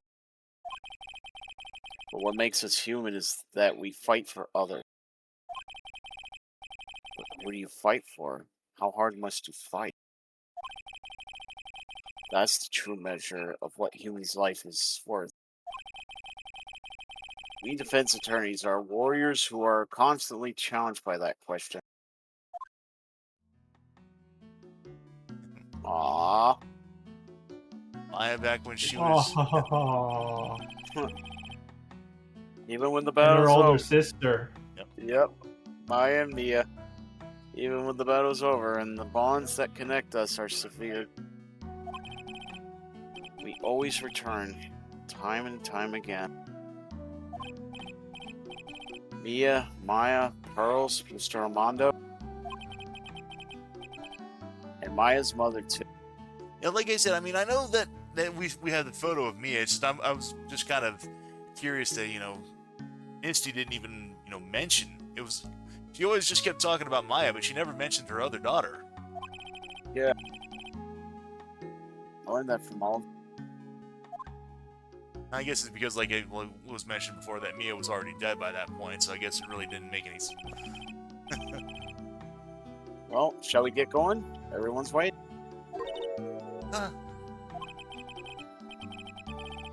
It's a day to remember. A day when a lot of things were finally put to rest. I think we should celebrate what we've overcome today. But I still can't.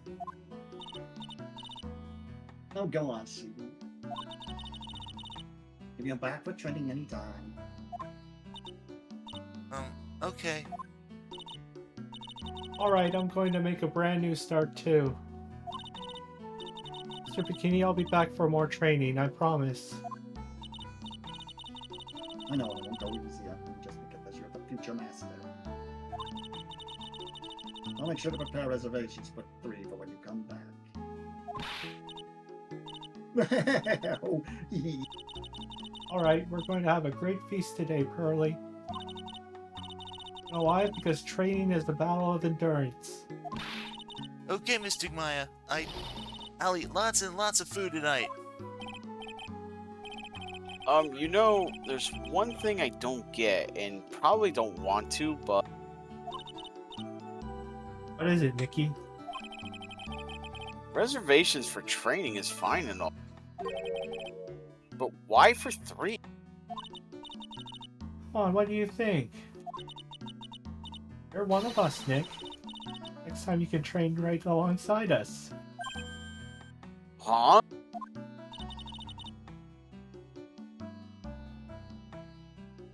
I'll be waiting for you.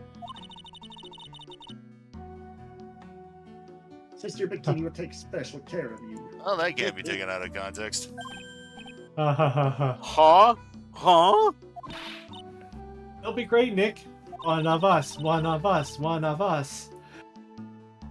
We're going to do the special course naturally.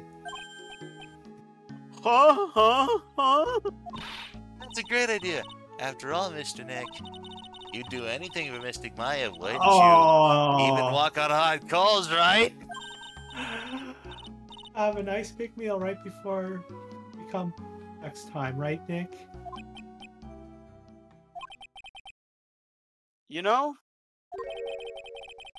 I was wondering if I can say just one little thing. Oh, here it comes. Sure, of course you can. Oh, I love this part. I can't wait to hear it.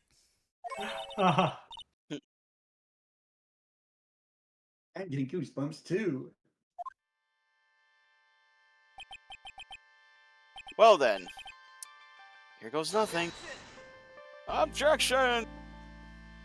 And that, Phoenix Wright, the whole trilogy. Oh, so good.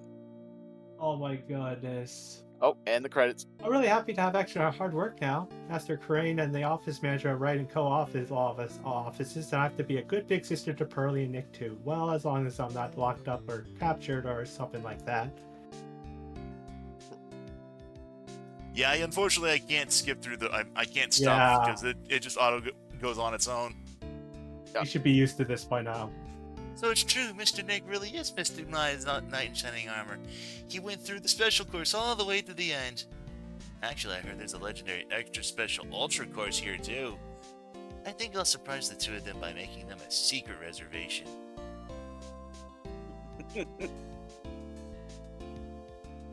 So, this game was great. I'm glad we got into this.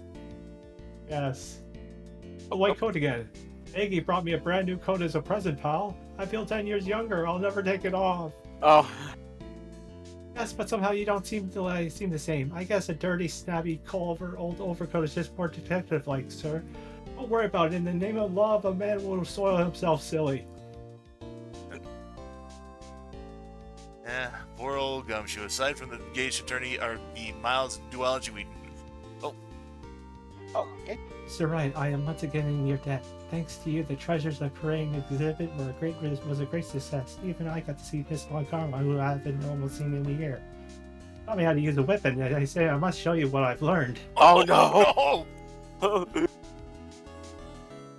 Murder the dominatrix.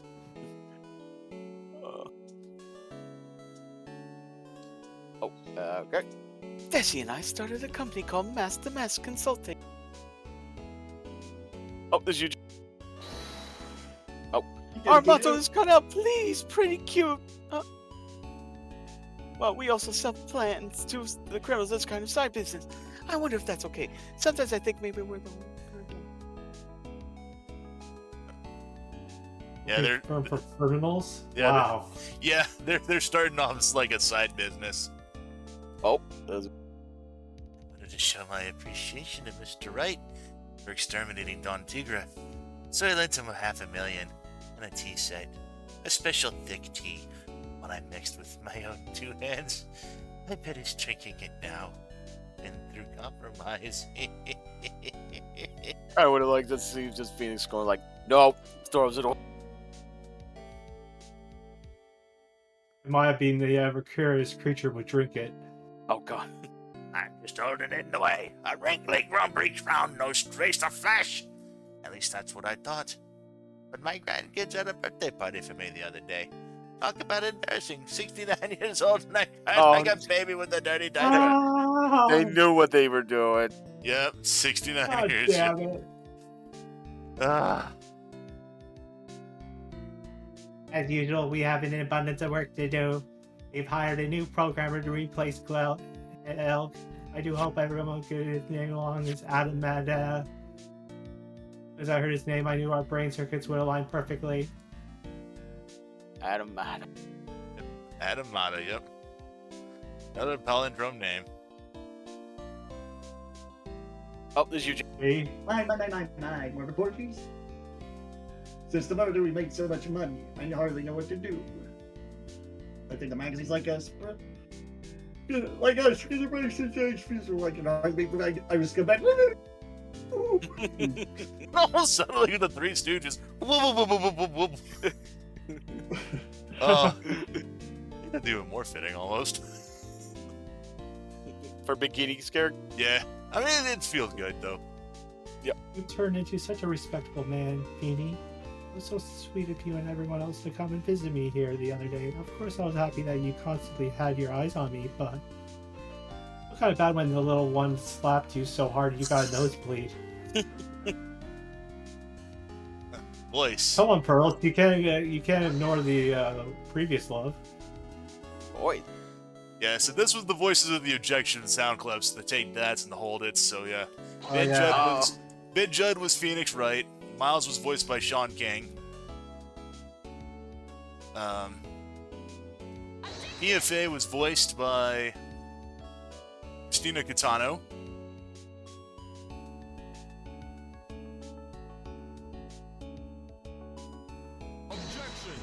And Diego Armando Godo was James Wilson.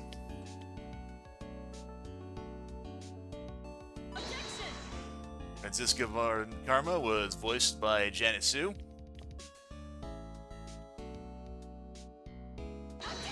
Please don't sue me. And Winston Payne was David Chrysler.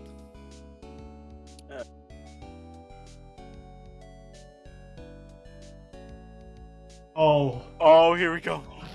What's this? I'm back from a long and tiring vacation and no one's here to greet me. I guess while I was gone, my little whippersnapper buddy quit and now I've got no one. And what kind of lonely transit security room is this supposed to be anyway? But with all the flashing lights and switches, I feel like some sort of space alien. And now what am I going to do with all these macadamia nuts I brought back for everyone? If I bring them over to I know he said the incident. I really can't accept these, I'm afraid. It's only just, but the friends will hard. Oh, when will I find it? Will ever find me? Ah! Anyway, Old Meg was almost cut from the game entirely, but the devs found they had just enough room to squeeze her in for a cameo. So, I finally found something I love to do. Francie Whippity Whip Trip is going to turn the art world on its head. I should have realized it sooner. Self-centered, lazy, antisocial. I'm an artist. A really good portrait artist. I'm not a loser after all.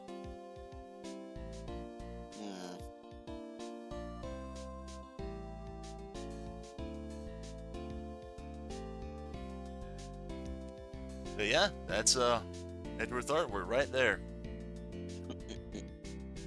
Edward's Nice. artwork. Larry's artwork, I should say. There we got Elise, Mia, and Godo up on the top. Kind of implying that Godo is also no longer with us. Because, thing is, we never see him again in any capacity. So yeah, Godo's gone. That wound on his face might have done it. Well, finally realizing that, yeah, that he doesn't need that. That Phoenix can take care of that things now. Yeah. But yeah, designs were made for Gumshoe as a rookie detective with his tie tighten and only one spike of hair sticking out. But due to memory issues, the only difference he got was with that tan coat instead of his usual green one. EJ quoting Star Wars, please take off this mask. Let me see you through my own eyes. And yeah, Marvin Grossberg actually wore a red suit instead of the brown one he wore in the first game because he blended into the courtroom background too much on the Game Boy Advance. Oh, okay. What was the DS exclusive sequel? I forgot. Was that the one you were thinking about doing early, or? So from here on out, the games we got in regards to the sequels are the Apollo Justice trilogy. So, because, well, I guess I might as well go ahead and close this out since there's really nothing else here. But we have,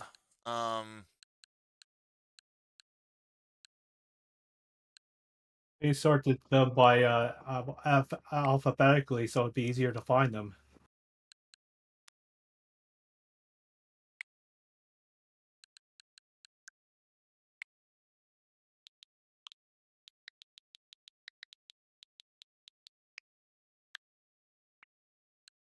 so yeah, we got the Great Ace Attorney Chronicles, which is the duology that took place long before the events of the first game.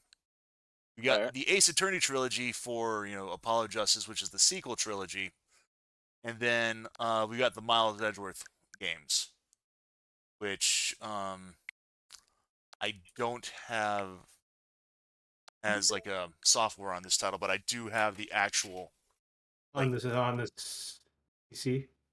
Yeah, I do have. Well, it's not the PC. It's the games that I've got are Oh, physically, okay. yeah, because There's also let me just go ahead and pop those in right now.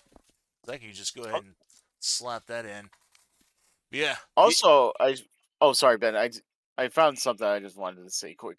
yeah, There was a Professor Layton and a Phoenix Wright Ace Attorney Yeah, cross. we talked about that a few weeks ago. yes, Oh, I forgot. yes, we did mention that one. Professor Layton and Ace Attorney is its own thing essentially. It is um, it's a crossover with Professor Layton, but it has no aside from the crossover, it has no actual connection in regards to uh like canonical Oh, connection. yeah. So it really doesn't it really doesn't sit in with like the actual timeline. So Okay. Okay. um those are our options for when we want to cover this next time. Um Okay. so we have options.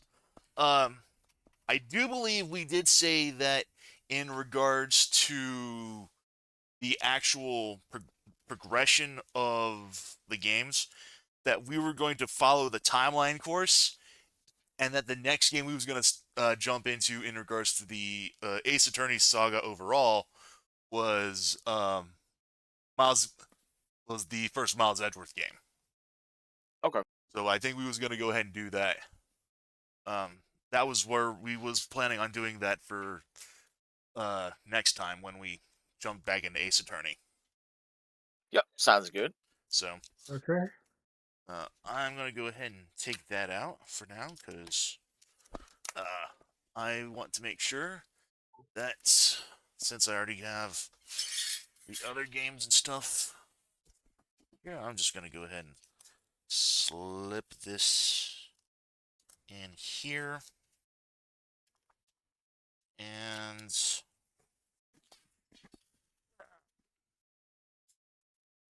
pop this in, getting ready for tomorrow night. Yeah. So yeah, not gonna worry not gonna worry too much about firing up Bonanza tonight. I would go ahead and do something else to kind of carry out for the rest of the night, but we got What's like up with less than pull-ups? 10 minutes before we call it anyway. So fuck that. Yeah, Yeah, we don't have much time to show anything else. yeah. Tim says he even agrees that yeah yeah we're gonna keep in with the timelines. Time for Edgy Poo to hedge everyone's bets. Yep. But yeah, I mean, since we got like a few extra, some stuff here, I might as well go ahead and bring up some extra trivia, in regards to Phoenix Wright, for the last game and just for Ace Attorney overall. So apparently, there were initial plans to have Goto be an alcoholic to match his tragic backstory instead of being a coffee addict, but they But the changed censors it. wouldn't allow it. Well, it's not just the censors. They changed it to be more mysterious and philosophical. So, Oh, okay. so Yeah, it was a good decision because the alcohol route was done to death by characters such as Goto. yeah. And I did mention beforehand on the third trilogy, or no, what I should say, the third case, the one with Tribulations. Mhm. So, Dene Su, the voice who provided the objection sound clip for Francisco Von Karma, she was a member of the localization team, and Oh. she actually clarified that he is not a transgender woman; he's just simply gay. Thank goodness. Yeah. So, uh, but anyway, Shu Takumi also mentioned that the final case of the game, the Bridge to the Turnabout, or as it's known, the Magnificent Turnabout in Japan, was that he basically wrote the case by the seat of his pants. The case's writing only went up to the first investigation series before having to scrap it entirely. He entered the game development proper with no final case in hand only to bring back that investigation sequence when he couldn't come up with anything else in the 6 months that followed, just as they finished production of the fourth case and were just about to start developing the last one. Okay. Problems snowballed from there, Wow. culminating in Takumi having to actually figure out how to resolve the problem that led to the day one investigation scheme being momentarily scrapped. So, as in, like, namely, how do you punish a dead person? So,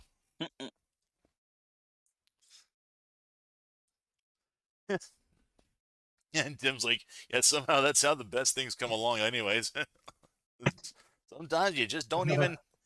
I mean, sometimes you plan stuff out and it works out great, and then other times the best way to come about it is if you just fucking wing it. Worked for whose line is it anyway? Why not here? Yeah.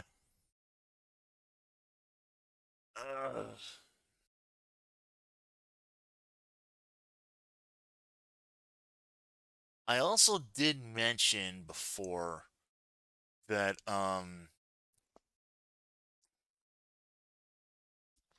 the last case, I mean, aside from the fact that not only was, he kind of riding it by the seat of his pants, he also originally planned on having it end a lot darker. Uh, Oh. is everything okay? Am I coming through all right? Yeah. Yeah. Yeah.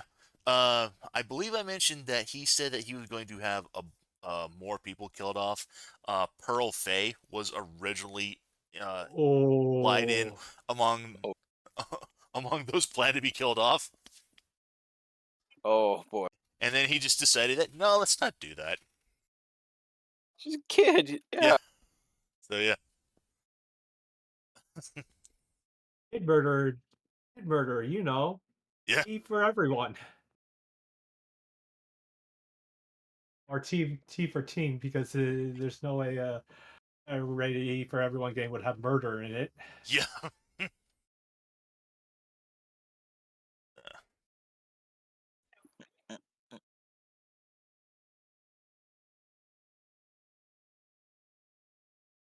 Do we know what you'll be doing for next time, Ben? So now that we finished Ace Attorney for now? Well, that's kind of the thing. I don't really know because I would kind of like to go into Kirby and do that side stuff because Mhm. that is something that I did mention that um Might is on the you to-do might list. finish.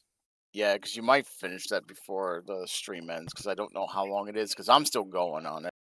The only thing I mention is that with this week coming up, starting from the 16th, um, Pokemon ZA does come out the 16th. Yep. So I could be really tempted to start up the stream and fire up a playthrough on that. But at the same time, I also kind of want to dive into that like as soon as possible, as soon as I get the copy of the game. So I'm like, I don't know if I want to do that or not.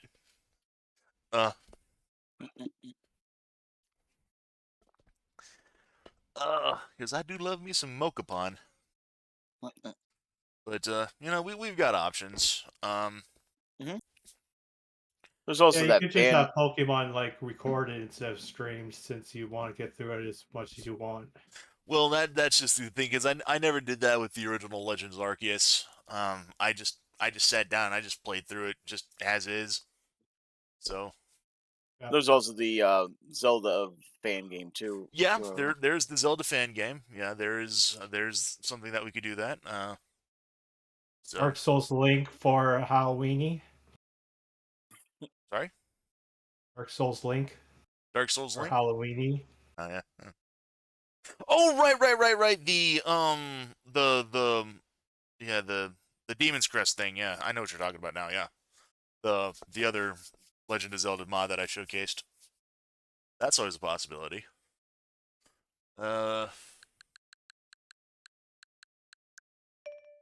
There is also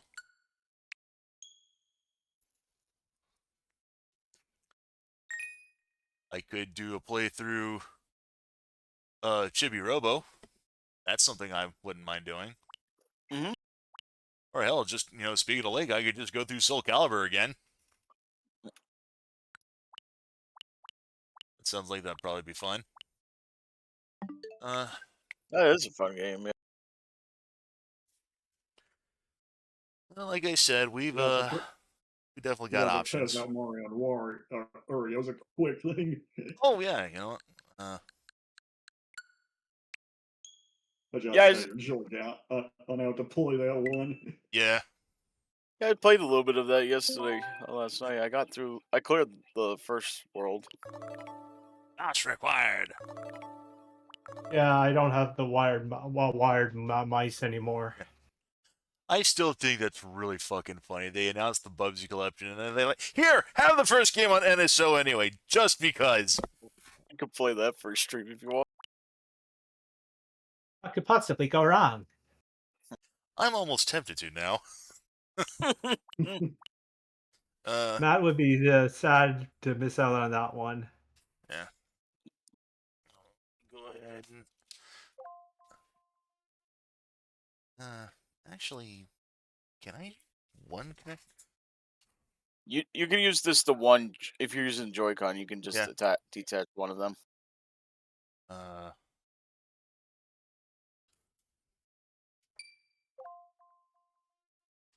Oh yes, is please use either Joy-Con or connect a compatible USB mouse. Okay.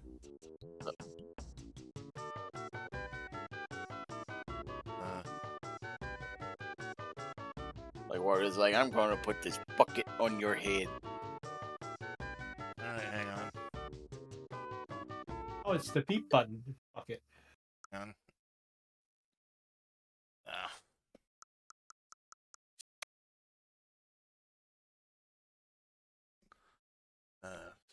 Change. Oh, because you got your controller as first player. Yeah. Yeah.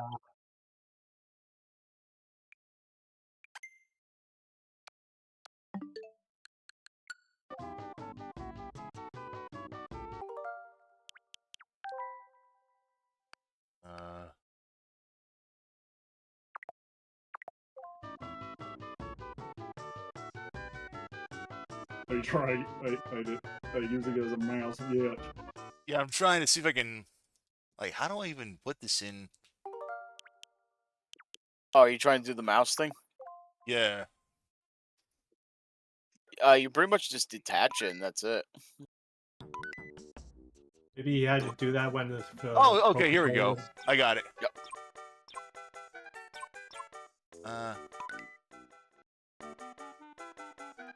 Let's see. We'll do.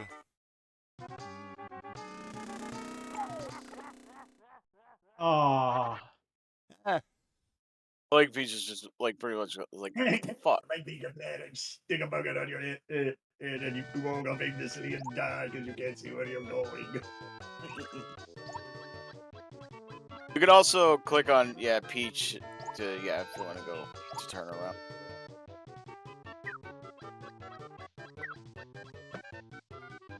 So you get points for placing the blocks, but you don't get points for removing them.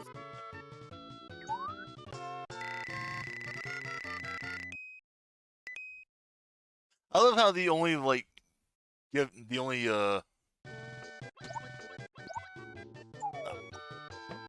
Oh yeah, and you do have lives too.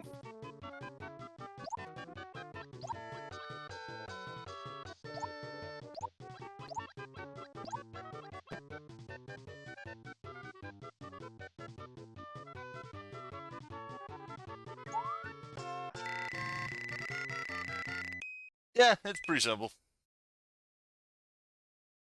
Uh-oh.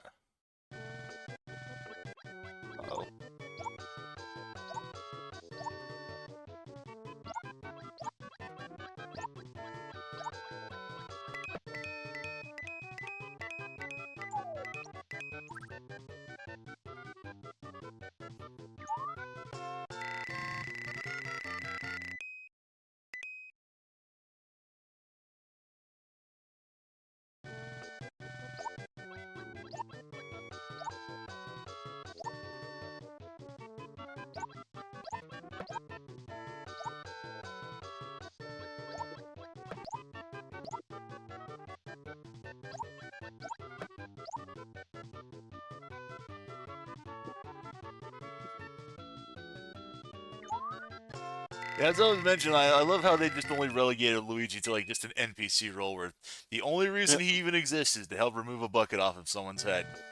Yep. Other than that, yep, you can keep hitting that and gives you multiple coins. You know, like those coin blocks.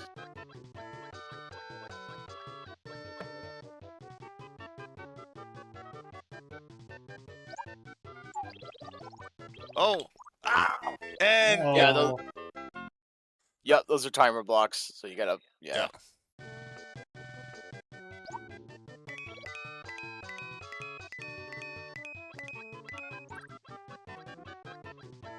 I probably really should update the information on Twitch. Well, I think. Well, you were just showing this for a little demonstration, so Yeah. it's not.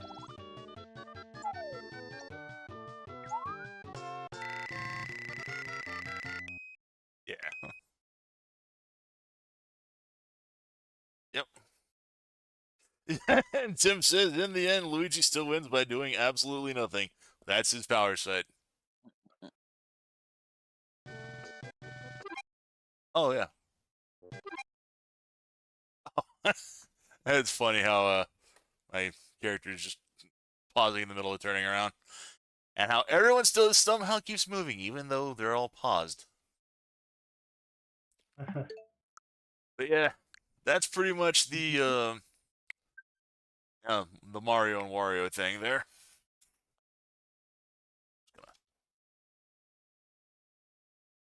Yeah, just click that back in. And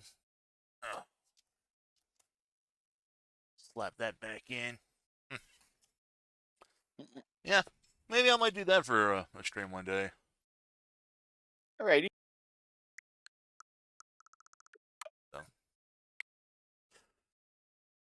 But anywho, I think we'll go ahead and call that done for right now. Yep. Thank you guys.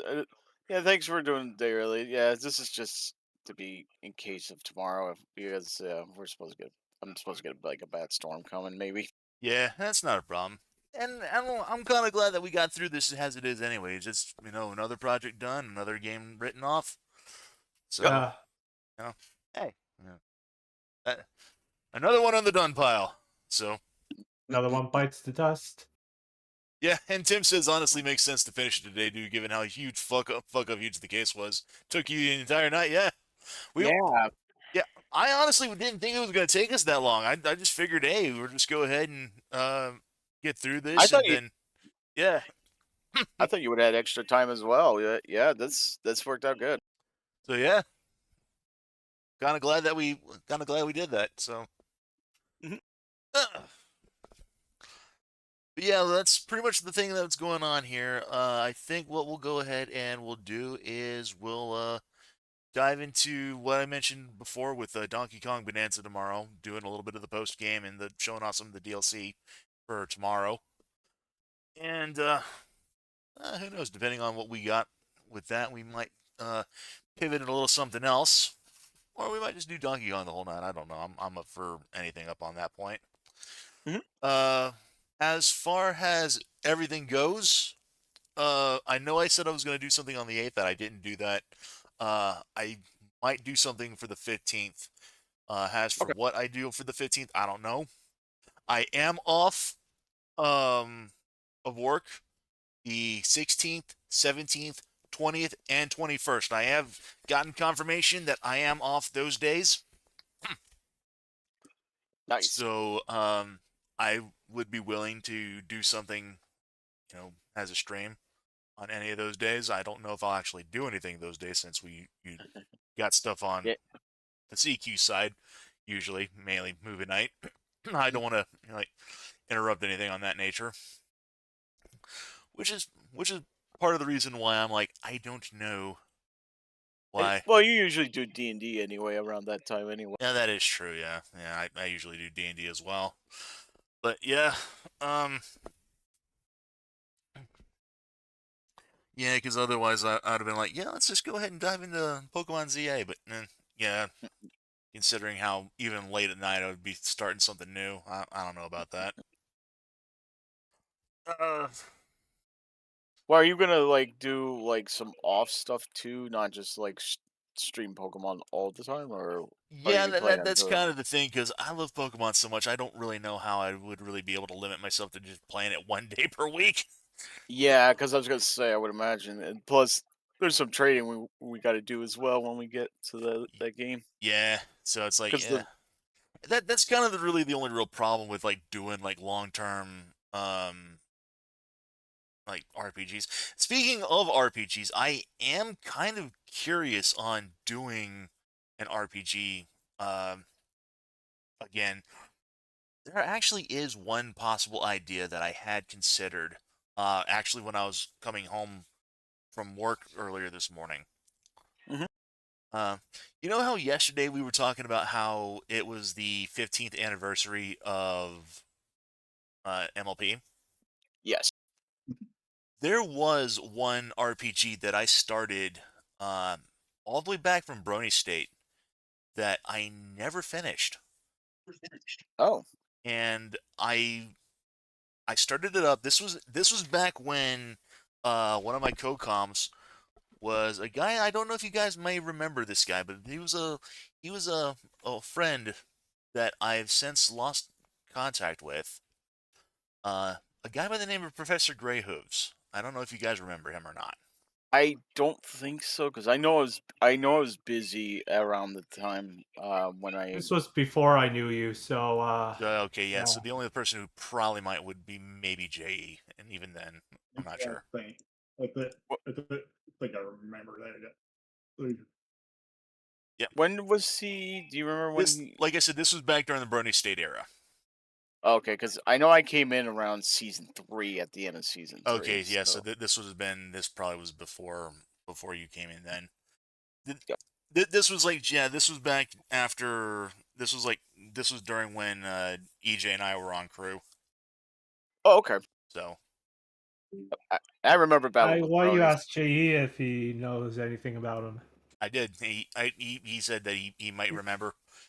Yeah. Uh, but yeah, I meant EJ. I meant. oh, EJ. Okay, well, I don't know if EJ actually remembered. Um, but then again, I don't know. Anyway, but getting off track here, the the game that I was going to do was a playthrough of Earthbound, specifically the original Earthbound, Earthbound Zero, Oh, or as they know, Earthbound Beginnings. I know. I was gonna say. Oh yeah. I was gonna say. Wait, Ben, didn't we already do a pony mod on We did Earthbound? do a pony mod, but that was of the SNES Mother 2. Yep. What Yep. what was originally released in the West has Earthbound. But yeah, Okay. this was the OG Earthbound. This was the original NES Mother. Oh yeah. Oh yeah. That's right. And I remember starting a playthrough of that, and we only got up to like I think maybe the first boss, and then we sort of got distracted by something else, and then we just never returned back to that game. I'd be down for that if you want to do that. So yeah, I don't know how long that game is. I don't think it's as long as the Super Nintendo game, but I would definitely like to get that. I would definitely like to get back to that at some point and just Sure. go back to the beginning and just do some Earthbound Beginnings. So Sounds good. so that might be Sounds like a something plan. that might be something we fire up at some point. Alrighty. So that was the original. Oh, wasn't a pony hack of it. yeah, I'm sorry. No, Said it's was what? we didn't do a pony hack of Earthbound Beginnings. This was the original Earthbound Zero. Yeah, I was getting confused. I was getting confused what you said there. Yeah. Yeah, he's talking about the old NES version. Yeah. Yeah, because I Which is remember fine. back then, because like I did, this was a stream that I did like almost over 10 years ago, and yeah, this was back when I still had the NES emulator. I mean, I still do have the NES emulator, but in That's also fact, on the NSO. So yeah, Question is, do I still have it actually? Um, Yeah, a yeah, lot of things could have been moved in over the years, so yeah, check if it's still there. pretty sure I still have that. Um, see, see.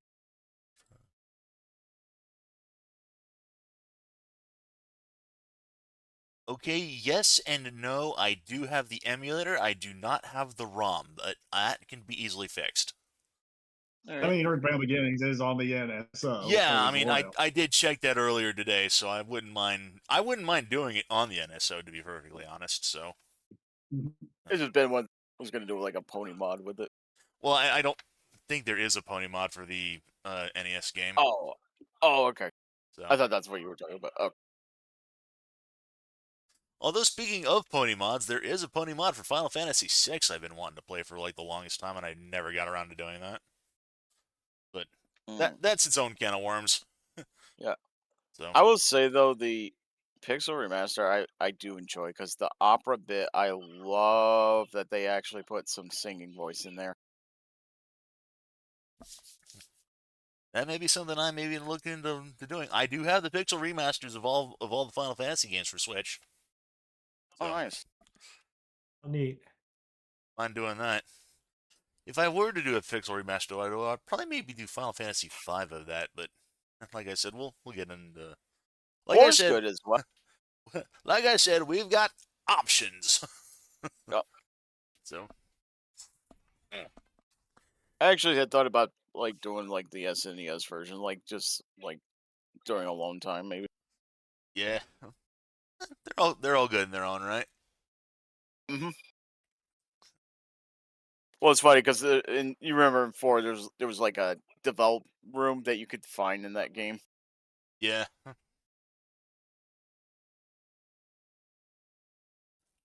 A developer's room, I meant. Yeah. In any case, though, that's pretty much all I've got for the night. So Yep. that's There. that's pretty much everything that we're gonna go for the evening. Or we're gonna go ahead and wrap everything else up for the night. Yeah. Thank you everybody for coming on by. Uh, Sure. you. always a pleasure to have you guys out here, both Twitch chat and GoComs. So join us tomorrow evening when we start off with some Donkey Kong Bonanza, and we'll probably go ahead and wing it for the night. So That's good. And hopefully I won't lose power. that being said, this has been Mr. Ben. Isn't J. Smith? Was ready to. EM21. Wishing you all a happy, wonderful evening. We will see you guys tomorrow night. Take care, everyone. See you, folks.